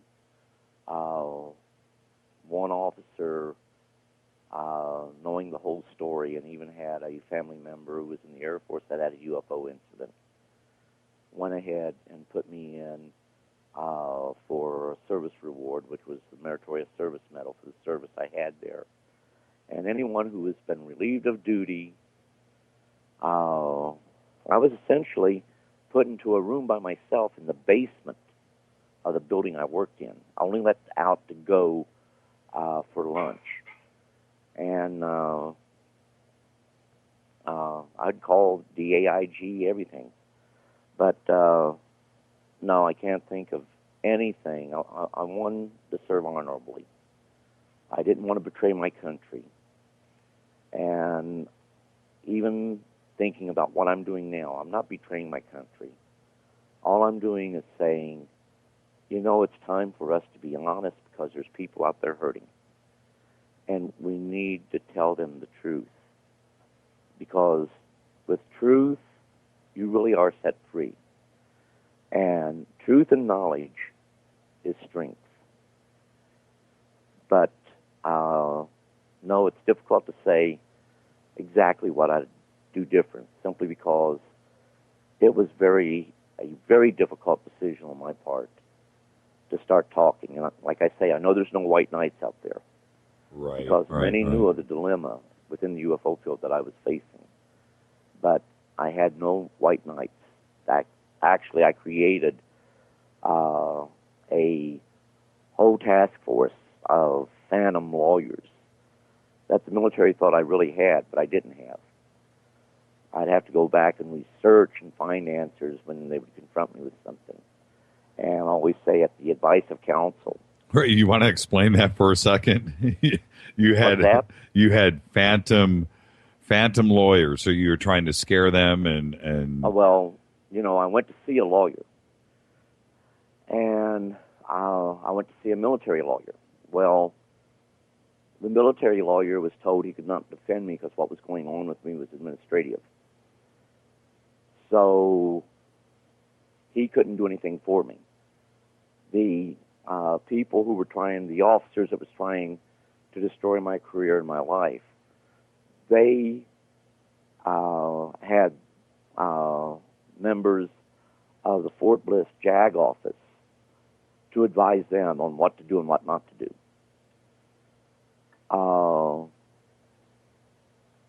Knowing that I went to see a civilian lawyer. The civilian lawyer, he came right out and told me, I hate to say it, what's happening to you is bad. It's wrong, but you can't afford a legal civilian counsel. Says, it'd take hours to go through the regulations and everything. And, you're going to be paying right around $500 an hour. Right, and you had to take the low road. Oh, absolutely. So I went, I prayed on it a lot, and I thought, you know what? Anytime they confront me with something, you can do the research on it, and you can come away with specific answers. And I was already well-versed in reading, particularly the manuals, the law, as far as it applied to the military. Right. I went ahead. When they'd confront me with it, I'd say, I would like to take the time off to go to consult with counsel. Well, they went ahead and let me do this. But during the time all this was going on, and the DAIG got involved and started to do their investigation, when anybody would ask, they would tell them we can neither deny nor confirm any type of investigation.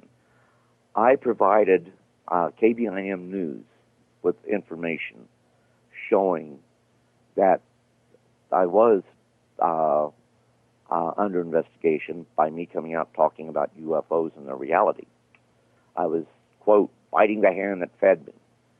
And I always had the comeback, and I always stated, my first loyalty is to the American people, not some whimsy scheme of somebody that just wants to keep people in the dark.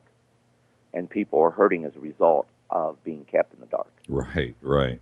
So when I showed them this, Department of the Army put a news blackout on everything that was going on with me. Everybody was ordered not to talk. Well, once again, I felt that was an unlawful order I didn't have to follow. It was happening to me. I continued to talk. When they gave me a lawful order not to file Freedom of Information Act requests, not to talk to the news media, not to correspond with government agencies, not to talk to members of Congress, not to write letters to the president, I considered that an illegal order, and I still did it. But the whole situation is they went ahead and put a total news blackout. Department of the Army did. One of the reporters for KBIM TV News got in touch with my command there out of Fort Lewis, Washington at that time. They went ahead, contacted my parent unit there and said, hey, what's the story here? They were given prepared statements by Department of the Army as what they could say and not say. And the reporter herself said, we're airing this story at 5 o'clock, and I feel you're putting me in a position where we're aiding the Army in what you're doing to Sergeant Stone. Well, she called me, and I went on down. I talked to her and helped her and assured her that if what she says is the truth, it's not hurting me, nor is she aiding the military in putting a gag on my mouth. With the VA, did they ever shut down any of your benefits, or did they mess with you because of your UFO disclosure that you were doing with the military? No, the only thing I got was harassment from, which they couldn't even tell me. They sent me a notice. I owed $10,434 and some change for a situation with my house being destroyed there in Biloxi, Mississippi, Right. during Clarina. And that was brought about as a result of a law enacted in 2013. But many, many people fell victim to that. But I want to say right now, I never got a penny out of that. Yet they were saying I did. And my son was living in that house at the time. He got a trailer. We even signed the house over to him. And it was, he got some funding. Rightfully so. He was entitled to it. But somehow, some way, they created that I was paid for a phantom trailer and something like $2,000 for aid, which I never got. That's interesting. But the whole situation is you can't fight City Hall. No, you can't. You can't. And I can only imagine how thick your file is when it comes to stuff like this. Oh, I when they sent me the letter to tell me about it, right. It was in Spanish. Say what? It was in Spanish. It wasn't in English. I almost threw it away. Had I thrown it away, then I could have even been facing criminal charges. But it was in Spanish. Thinking that it was some type of prank or some scam, I called the Roswell police. And they says, well, it looks official, but why would they put it in Spanish? So they suggested that I call Homeland Security. I called them, told them what I had. They didn't know what I was talking about. Then they said, well, FEMA falls under us. And what I am so fond of FEMA about, if you pay your income tax or any other governmental agency, you have to go ahead and make the check payable to the U.S. Treasury. With FEMA, you don't do that. You make it payable to FEMA. Interesting, I think. But I'm happy to say, with the help of people, some even working for FEMA, this past month, have been able to pay the debt in full. Wow. Just unbelievable, Clifford. Let me jump to this email. Check this out. This is interesting. And you and I have talked about this before, but it says, Clifford, you once said that there are 8 or so ET interfacers. Can you elaborate on that? Actually, when I got out of the military, I think the number was 9. When I left, that would have left 9 interfacers that I knew was still in the military. How did this communication happen? It, with 2 people talking, it's like you can hear them, but not a word is being spoken. The other people around you can't hear anything, and you're wondering, why can't they hear? Because, you're hearing it, just like you and I are talking right now. Right. But I hesitate to use the word telepathy, but it's the only word I have that I can go ahead and identify with. It's really taken place with, thought transfer. And it's, the problem comes in with them because you think what you're going to say before you say it, whether you even stop to think about that being the case. Right. So they already know what you're going to say before you say it. So they will answer before you say. And you're not being used to, talking, using your mind. You start to say what you want to say, but they're answering it before you even get it out. How did you get acclimated to that? I mean, that sounds like a lot of practice because we think before we speak. Well, I shouldn't. I try to speak at the same time I'm thinking, and that's why I normally come off unintelligent. But we try to think before we speak, and we all should, actually. That being said, if you are communicating this way, that means they are used to it. It's the way that they communicate. So they know exactly what you're going to say before you say it because you are thinking it in real time. Am I understanding you? Is that what you're saying? Correct. And also before I even got into the military, because of my ongoing contact, I got to the point where, how can I put this? I got used to doing that. Not that I necessarily got to the point where I was comfortable with it, because it isn't the norm. But I got used to it. One of the biggest problems I think I had is, like, if Corona was trying to tell a joke, he'd always get it mixed up. And the best way I can say that, he'd put the punchline ahead of the joke. Right. And that's the best way I can put it, because you really, what you have to do is, if there's other people around and the visitor's there and no one can see them, you have to be very careful to make sure you don't talk out to where it appears that you're talking to yourself. And that's my question. That's a great point, because were you able to separate the thoughts that you want to think to yourself and what you are trying to speak, or would they hear both of those, your private thoughts and what you want to say? Yes, but also they'll try to tune out, like in my case, that, in order to understand our cultures, they'll choose people at a very young age to follow throughout life. But like with Corona, he made it clear to me that he was going to follow me and understand much of what goes on in my life, but he would not interfere with my life. When he followed you, Clifford, it wasn't in a physical sense. He was following your mind. I mean, could he follow you from a distance? I don't really know how to put it, because, it can go months and I have no contact at all. Right. Yet he's well aware of what's going on in my life.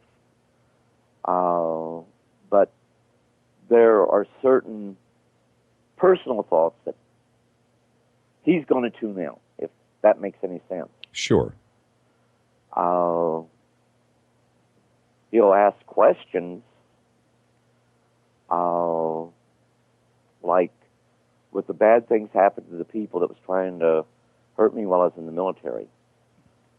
I really hated what was happening to them. I really felt badly about it. And he had many questions about that. If they were trying to hurt me, why did I feel bad about what was happening to them? Why was I not rejoicing? Did you consider yourself friends with Corona? Were you guys like buds? Yes, to this day I do. And how far, I have about 20 questions I'm going to bust out in a row, so just stay with me. How far apart could you be physically and still communicate? Are we talking miles? I really can't answer. Okay, but you could communicate at a distance. You didn't have to be in the same room. Oh, yes. There was one time that Corona saved a friend of mine's life, and he actually saw Corona at that time. And I'll tell you his name. His name was Ralph Hike. Okay. And he lives maybe 15 miles from where I live. In Roswell? Here in Roswell. Okay. And Corona, on this particular day, appeared, told me, call 911, your friend is dying. And I called 911, told them that my friend had asthma, and he was having a severe asthma attack and needed medical assistance. Gave him the address and everything. There at East Grand Plains, they went right there. I start getting in my car as I go down the street that leads to his house. It's called South Atkinson. I follow it on down where the train track is. The rescue squad ambulance, they're right in front of me. I'm right behind them.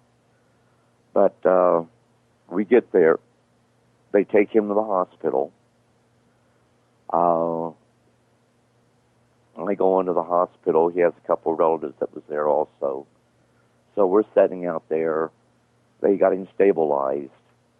And after they got him stabilized, I went on in to talk to him, and he said, I saw Corona. And I said, you what? Wow. He said, how did you know to call 911? That was my question. We have to stop right there. How did Corona say 911 specifically, or did he just say call for help? And he said call for medical assistance. Okay, I got you. It wasn't like Corona knew to call 911. That would have been interesting. I'm sure he knew that, but he figured I knew that without him telling me. Right. And did Corona know Ralph? Did he meet him before, or only through your? Ralph heard me talk about him. Right. And I described him to Ralph. I got you. And Ralph actually saw the artist rendition of what Corona looked like.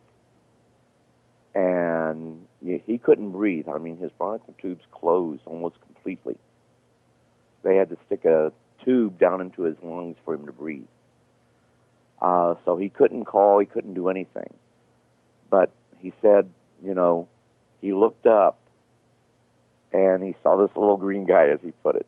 And he says, I knew immediately it was Corona. And I said, did he say anything? Right. And Ralph said, he said, I think I'll get you help.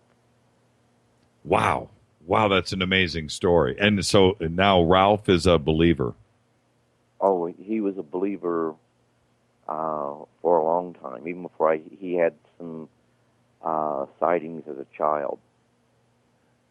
With Corona, were you able to, because you guys were bonding and you guys were friends and so forth, did you talk to him about his family, or did he have a family? What did he tell you about that? Absolutely. I mean, we see them more like cartoon characters. You know what I'm saying? We don't stop to think how much we have in common with our space visitors. And, they're on a higher spiritual level than we are, which makes them almost childlike. But childlike with highly developed minds, technical capability. But they have families, they have loves, they have dislikes. But they don't have the wars like we have. Right.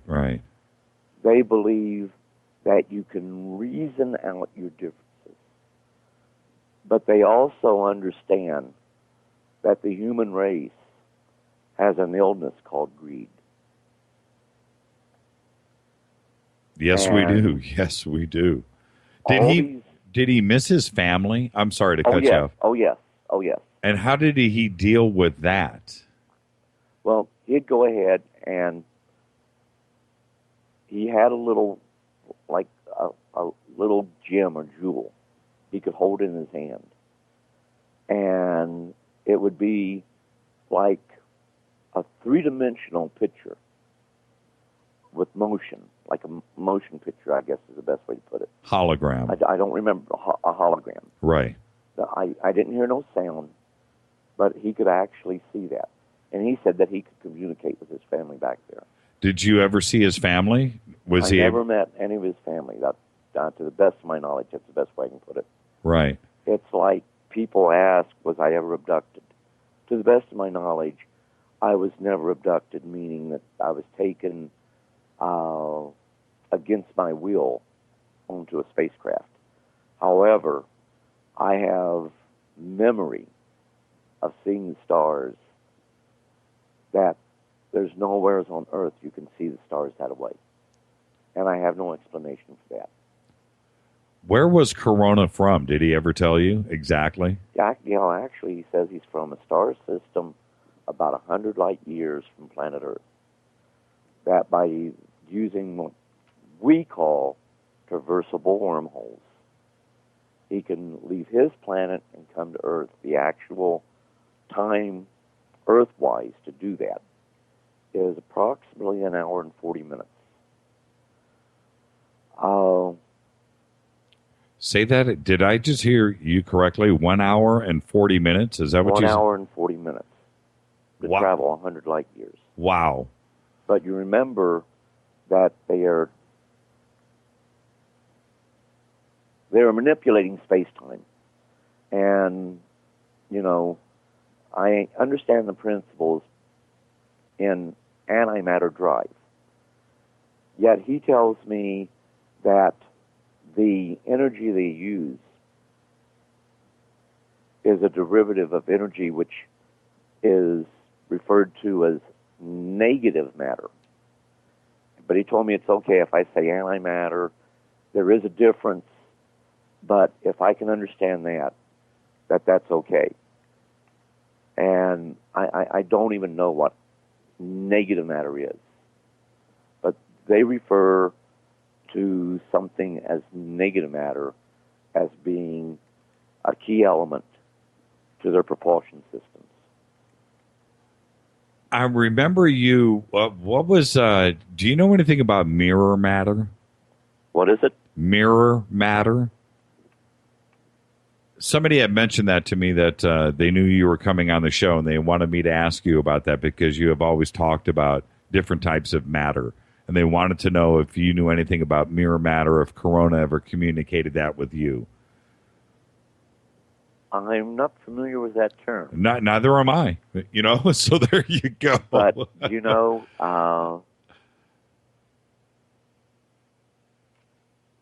well, let me put it to you this way. Okay. The only way I could possibly identify it is if you create a chamber that is actually for viewing time, both forward and reverse. You can't have no interaction. I'll say that a mirror is involved in that. But that's the only thing I can think of. That's interesting. Where is Corona today? You mean right this moment? Yes. I wouldn't have a clue.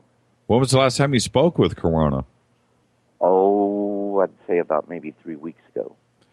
And? He knew I was stressing out. What did you guys talk about? We talked about why I was stressing out. And of course, people don't know me and aren't going to understand. But I don't have to know people to mourn over what's going on. I mean, it affects me. It depresses me.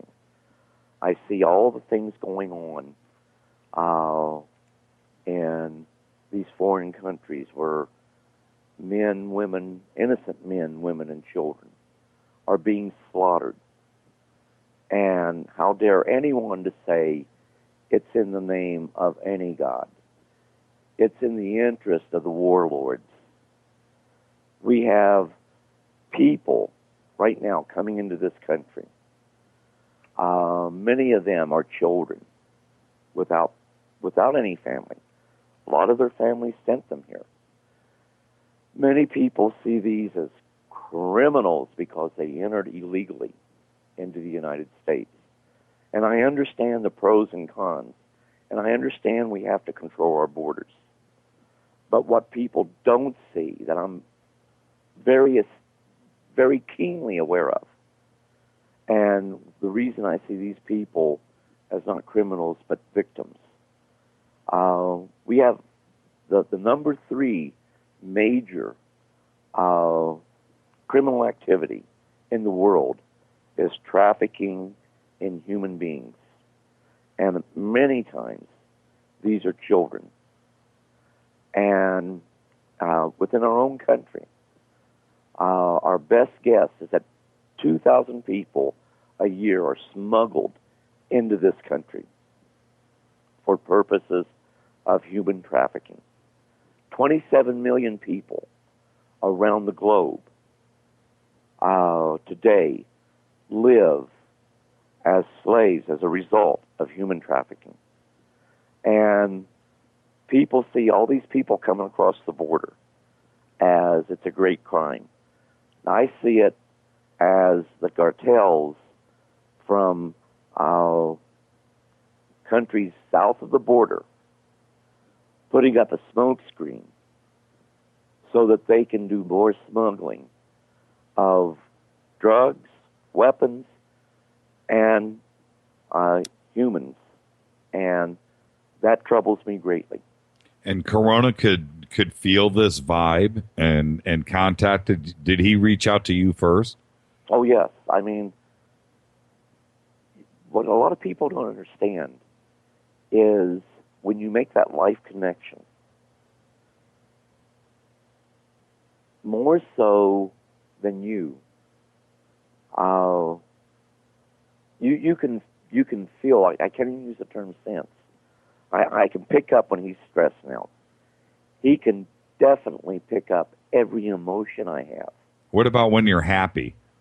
He can pick up on that. You get a big check in the mail, $1 million. You're dancing around the living room. Does you know what I mean? Can he feel absolutely. that vibe too as well? What's that? He can pick up on that vibe too as well. He would pick up on that, but he would also tell you what he knows about me. It would be nice to go ahead and win the lottery, but then I'm not too sure I really want to. Well, that makes two of us. It would cause me great family problems. Absolutely. Because I would want to take a large chunk of that to help others. And like right now, my family won't let me have money for that very reason. When you said you don't know where Corona is right now, what did you mean by that? I definitely know he's not in this room right now with me, or I would sense him. Right. So I don't know if he's back on his home planet or if he's at another location here on Earth. Right. And I got to be very careful how I word this. Visiting some of the planets within our solar system or even the moon. Oh. Interesting. Are you you and I talked about this earlier today. That's a brilliant segue. Thank you for that. Is there now you and I we have our own well actually I'm on both sides on this space program issue, but is there does Corona and his race, are they occupying the moon right now? I mean, do they have a base there? Is there something there where they are watching us? I honestly believe, and this is the best way I can put it, that they have key scientific outposts close by the Earth, i.e., possibly the moon, and on several of the planets. They have the technology to do this and live comfortably. At one time, they had establishments right here on planet Earth. Mm-hmm. And not too awful long ago, I had reason to believe that there were fewer than 12 of those so-called facilities.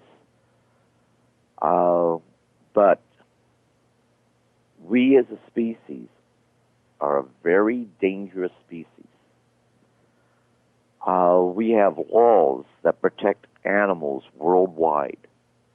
Not one law is on the books that would guarantee a extraterrestrial being, no matter how sentient and how intelligent that being might be, there are no guaranteed rights, because those rights apply to life here on this planet.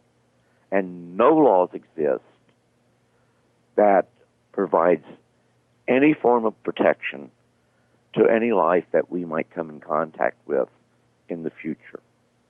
And I honestly believe we need, whether a person believes that we have contact or not, I believe we need to endorse a series of laws recognizing the rights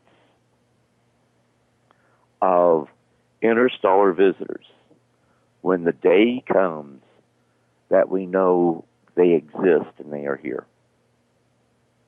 But to date, We don't have that. We don't have anything at all. So they wouldn't have any rights. It's not like that they have a passport, and if you know what I mean. I'm not making light of it at all. You know, you're not going through customs. You can't refer back to, the country of origin. Yeah, that's an interesting point. And our first thought you know what, Clifford, that is a great point.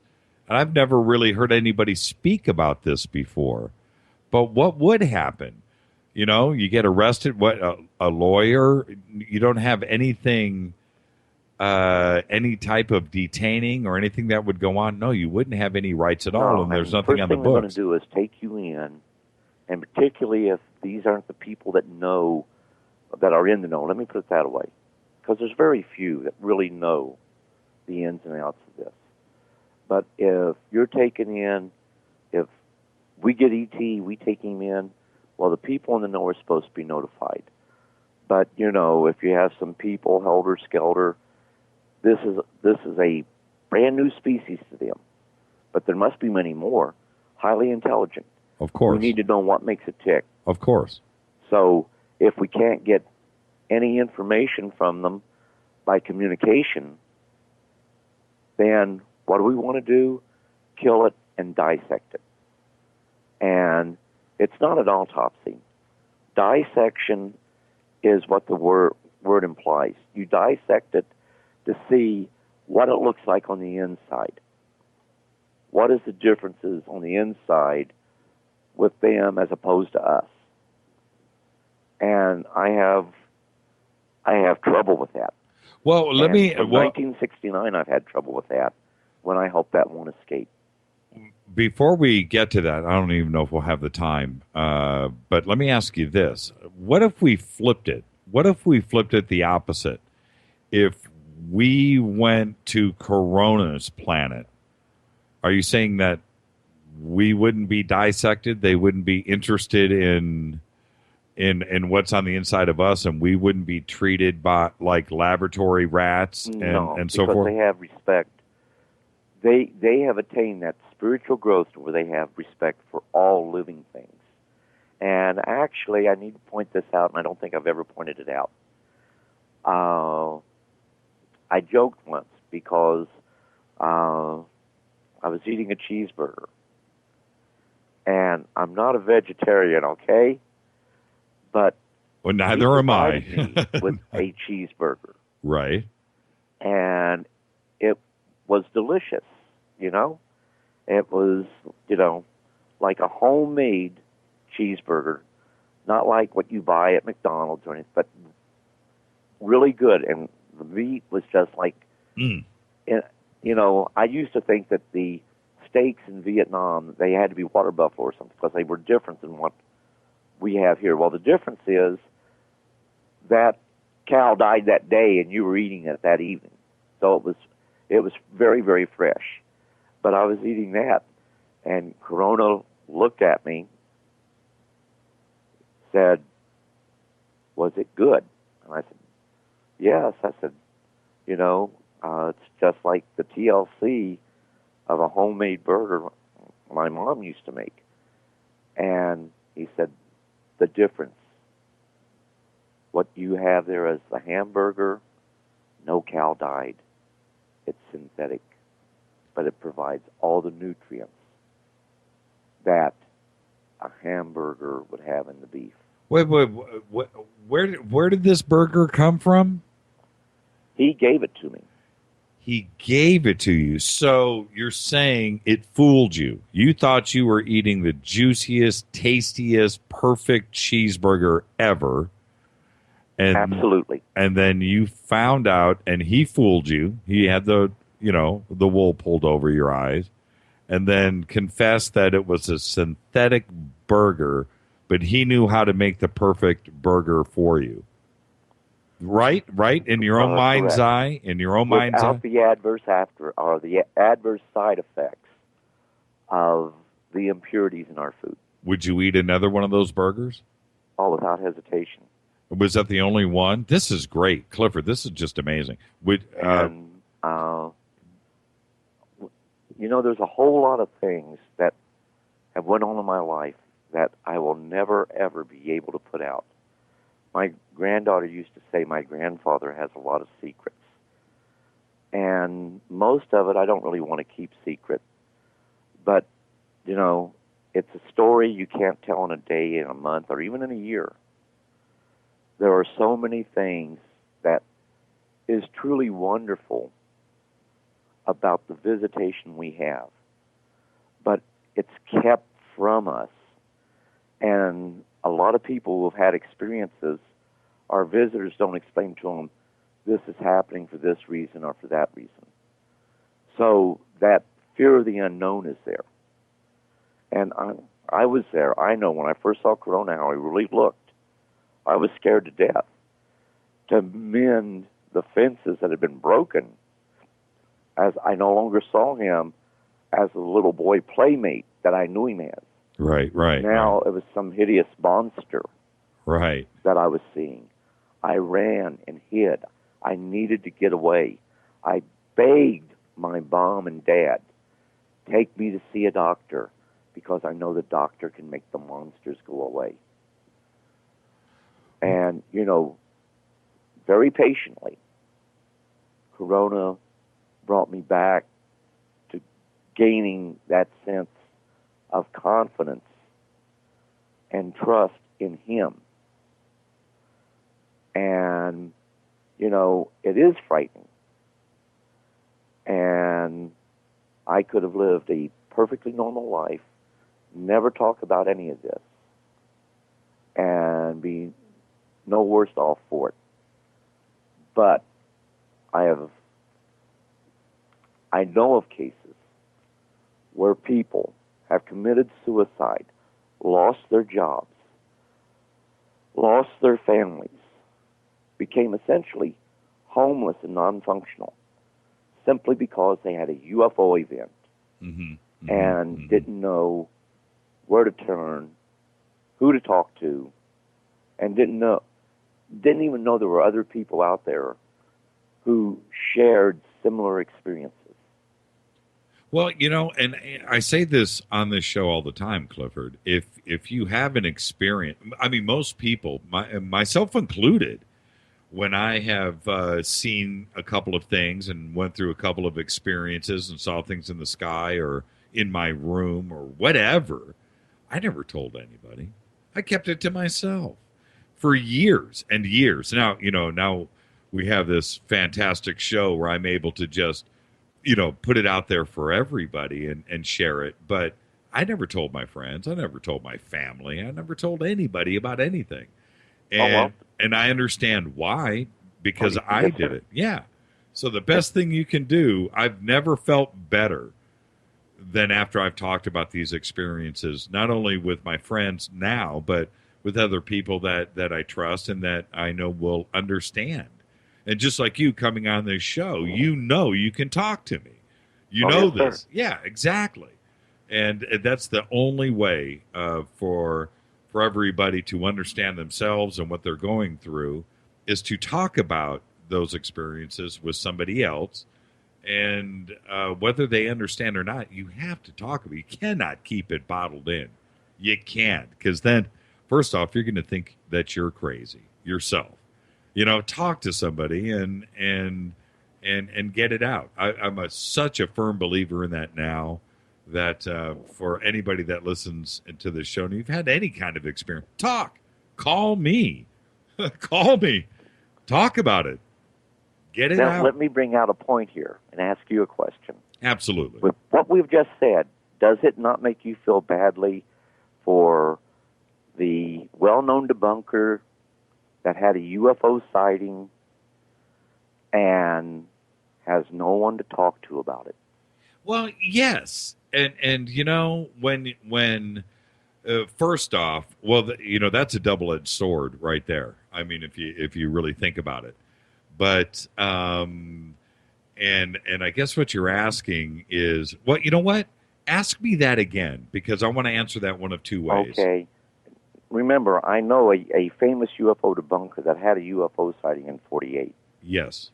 So I ask, does it not make you feel badly for that famous UFO debunker that had a sighting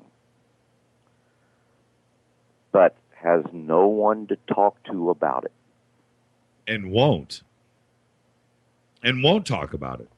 Oh, no, and I mean, he actually reported it, which is why I know about it. But he didn't report it to Blue Book. He reported it to the OSI. And you know who I'm talking about? Talk to me. Professor Donald Menzel. Yes. In 1948, right here in New Mexico, coming from El Paso to Amarillo, he looked toward the mountain ranges, and he saw 3 large objects about the size, 3/4 the size of the full moon. He rationally tried to rationalize what they could be, finally concluding that there's no rational explanation. But he was different from other people because he was a trained scientist. That's right. And he was working at that time with Project Pounce. He wasn't about to make a report to Blue Book because Blue Book may someday become public. So he didn't want that report in there. He made a report with the OSI, which was one of the agencies that was involved heavily with Project Pounce, the green fireball phenomenon. Right. So he made the report making it clear there is no reasonable explanation for what he had observed. There was no doubt about them being real. There was no doubt about them being there. They were a good distance off, therefore they were of considerably large size. And this is a bunker. Menzel was always trying to come up with rational explanations and destroy the, quote, UFO myth, unquote. Yet he himself had a sighting, and he died with no explanation for what he saw that night. Do you think, especially with Menzel, I mean, do you think that his debunking was intentional? And because he was a consultant all the way up to the White House. Yeah, I do believe that it was he was part of an official sanction program to debunk UFOs. I believe that there are several former military people, both who identify themselves as UFO researchers and UFO debunkers, who are part of officially sanctioned deception programs. Yeah, he was 100% disinfo when he knew the truth the entire time. Oh, absolutely. And there was one person, I can't remember the name right off the top of my head right now, but there was one person who was very heavily involved with the Robinson Panel report in January of 1953, the CIA report, which came out and said that we should officially debunk UFOs because in the time of crisis, they could tie up communication systems. They could be used as a form of psychological warfare. That person also was involved with Project Pounce, which dealt with the green fireballs. That person felt that this phenomenon was something real, under intelligent control, and, of course, possibly of Soviet origin. If not, there was only one other place it could come from. And since these sightings were taking place over vital military installations and vital security installations, like the Atomic Energy Commission locations right here in New Mexico, but also several other surrounding states, he felt that they were a serious threat to national security. And the whole situation is, I know many scientists, well known that if you talk to them on the street, oh, there's nothing to UFOs, it's a bunch of malarkey. But if you talk to them behind closed doors, it's a different story. Many have stories to tell about sightings that they have no explanation for. But yet, they can't go public. Many scientists believe that the UFO phenomenon is worthy of international scientific investigation. When the United Nations, back in 78, I think it was, won to Grenada, they wanted to set up an international clearinghouse for world scientists to exchange UFO information.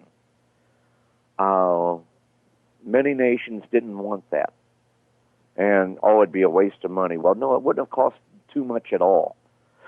But with internationally well-renowned scientists exchanging information on UFOs and acknowledging there's something to this, and they may actually be intelligent visitors from somewhere else in the cosmos. And we just don't have the means of understanding the technology, therefore we're not recognizing it as such.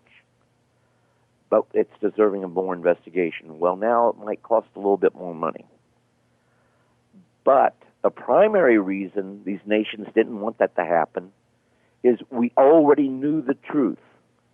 But if it went to the United Nations and teams of international scientists were coming out more pro than con, that would create a problem for these countries.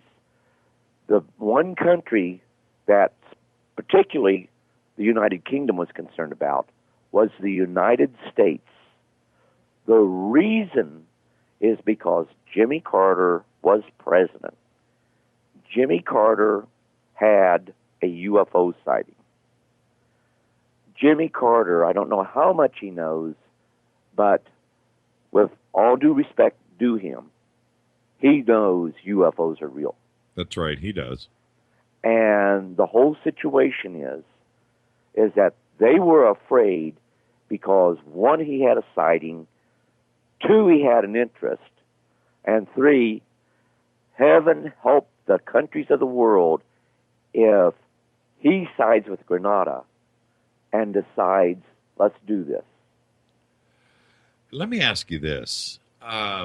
With the other interfacers and Corona 2 as well specifically, were they able to tell the future or see the future or speak of the future? The best way I can put that, and a lot of people are going to disagree with what I'm saying, but I can only talk from my experience. I know that they have a means to travel into the future and back into the past, but they can have no interaction. And there's a reason for that. There's a natural barrier, and I always say, and God in his infinite wisdom put that natural barrier there because he knew how we would make a mess of things. It would behoove us if we could travel back into time and make it to where the Great Depression never happened. The first two world wars never happened. Or would it? What would be the difference? Well, it's part of our past. We're doomed to come back to this little pinpoint in time called the now that we find ourselves. And our past is our past.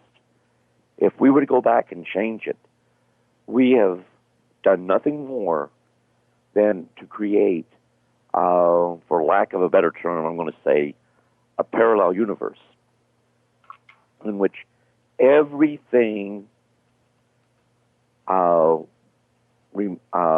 changes at that point where we changed it. And everything is different in that parallel universe. Now, there's two of you and two of me. if this happens a multitude of times, you have several hundred, several thousand parallel universes. And we all exist in all of those. Do we share the same soul? Right. And that is a question that even, I hate to say it, Corona can't answer. Well, I'm asking for this reason. When you have something like that we're going through now with like the two Malaysian airliners, right? One has been shot out of the sky, one has just disappeared. Can our government consult with Corona to find out where MH370 is, or what happened to it, or that it was going to happen? And we don't even have to consult with some off-the-world visitor. We know what happened. But you understand the question. Oh, absolutely.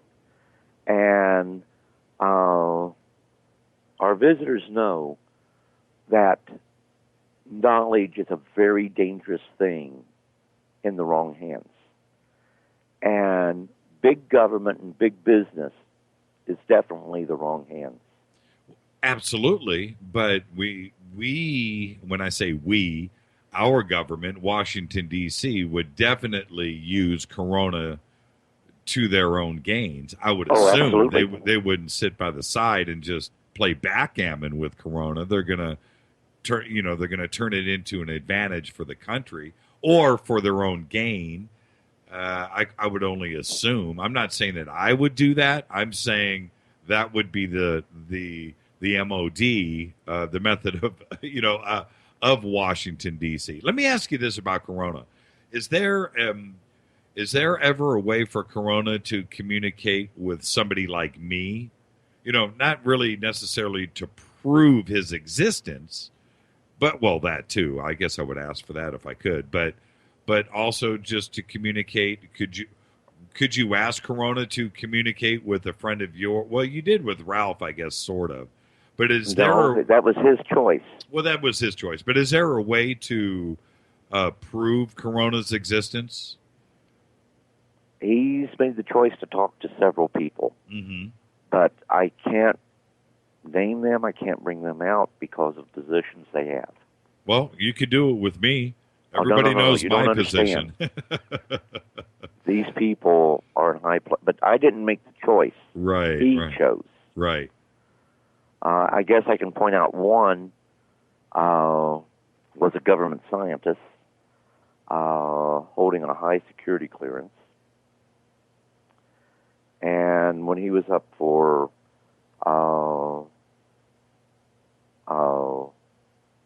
revalidation for his security clearance, the Defense Investigative Service agent asked him what was his relationship with me. And he essentially told him that was none of their darn business. And he stopped right there and said, you know what, you're going to get my resignation. My personal life is my personal life. Wow.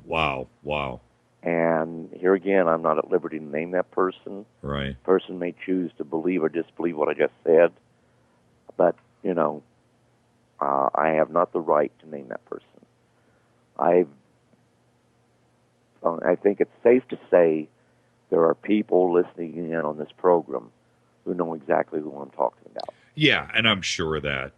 And one of the reasons why I was asking, we did this discovery and exposure of this weird anomaly out here off of the coast of Malibu, and I'm sure you've seen it, the underground alien base that we've been discussing in the media lately.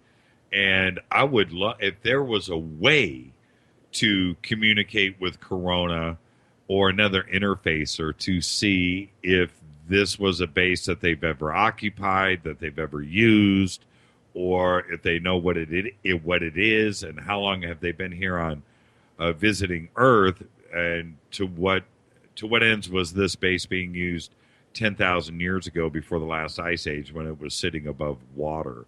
It would be awesome if there was a way to find out if it's an anomaly that they were using, if it's an underwater, if it's a river, where it would be great to have that type of communication there. You know, there's a lot of things I'd like to talk about being able to traverse space and time, going back into our past and ahead in our future. But a lot of what I would say would probably offend many. And due to the sheer nature of it, I can't talk about it. But I honestly believe that in the not too distant future, this information is going to be brought out. And it's not going to be cloak and dagger. It's going to be brought out, and people are going to really be amazed at how simple a process that really is. And I can tell you this much. It is,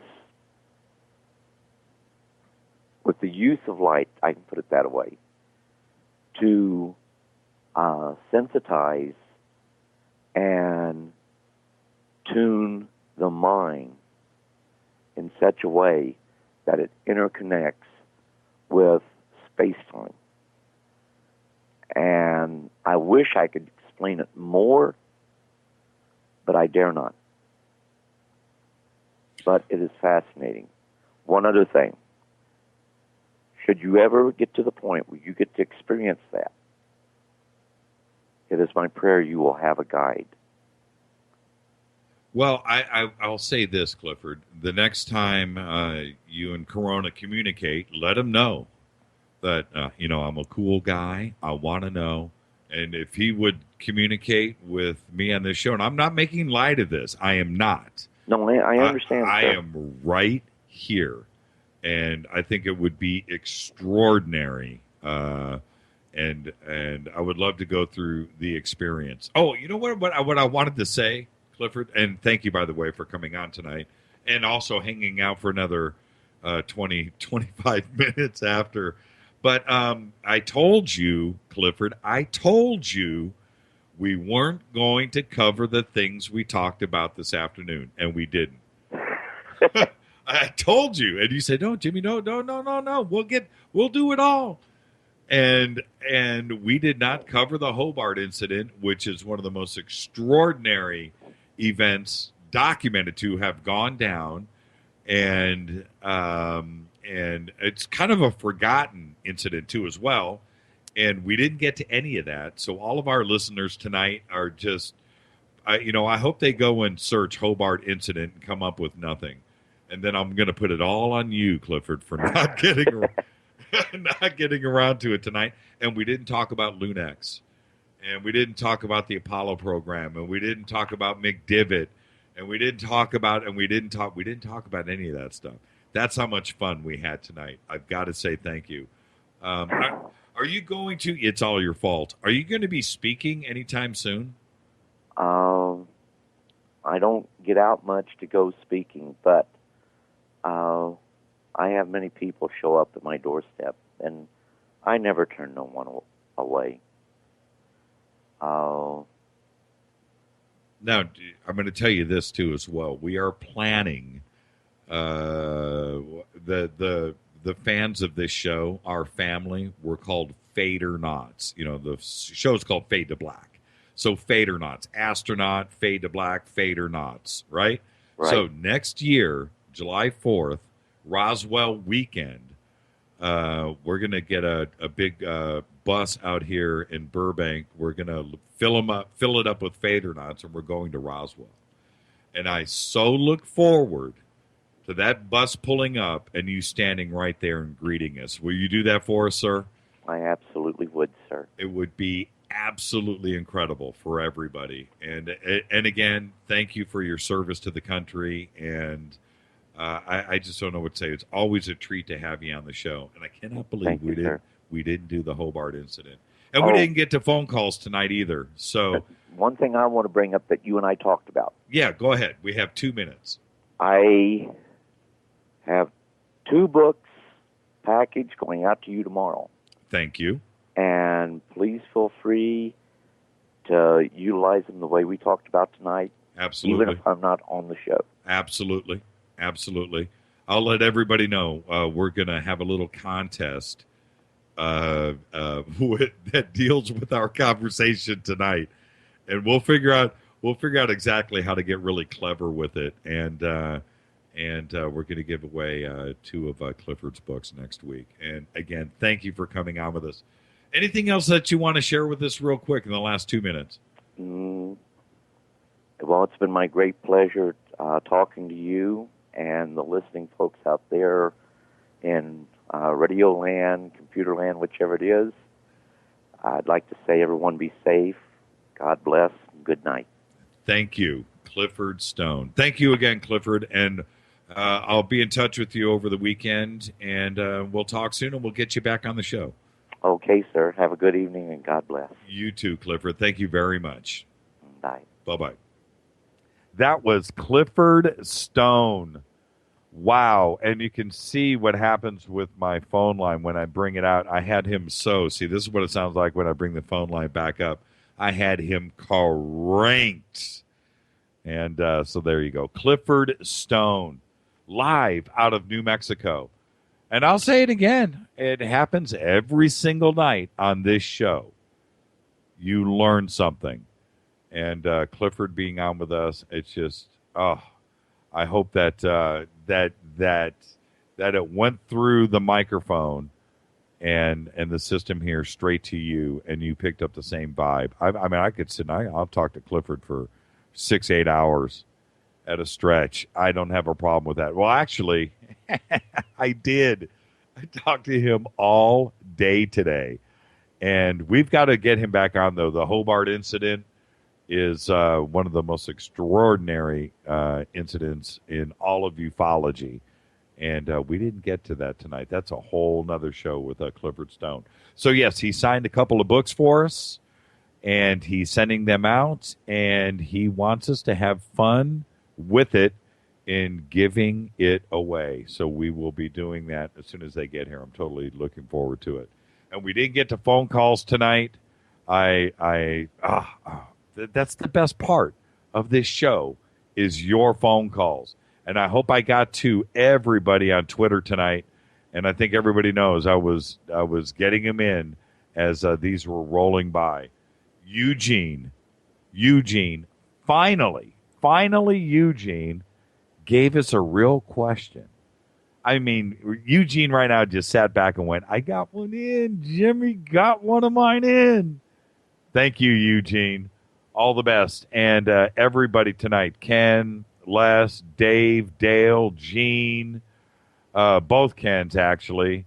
Backbeat in the house. Gene was in the house.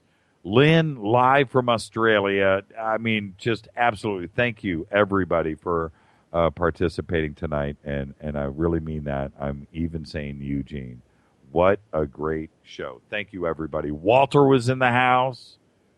Everybody was here tonight. It is just a warm, Allison, just a warm, fuzzy family that we have here. And also Nancy and Bill Burns hanging out with us tonight, too, as well. Thank you. And let's roll some credits and get on out of here. Thank you, everybody, for hanging out with us tonight. Fade to Black. Tomorrow night, I'm going to blow your mind. Tomorrow night's going to be a good one. Stay tuned. Coming up next is Skywatchers Radio with Angel the Jackal Espino. But I think Nancy just said somebody's got a cold tonight. Thought it was going to be Jason Martell. Well, I guess we'll wait and see. Special thanks to Keith Rowland and Art Bell. Fade to Black's executive producer is Rita Kamarian. Show is produced by Hilton J. Palm and Mark D. Kovar. The announcers are Steve Harder and Mark D. Kovar. Music is this guy right here. On cue, Doug Aldrich playing that Strat. Show intro is performed by Spaceboy. Fade to Black is produced by KJCR for the Dark Matter Radio Network. I am your host, Jimmy Church, and we will see you tomorrow night. Be safe. See ya.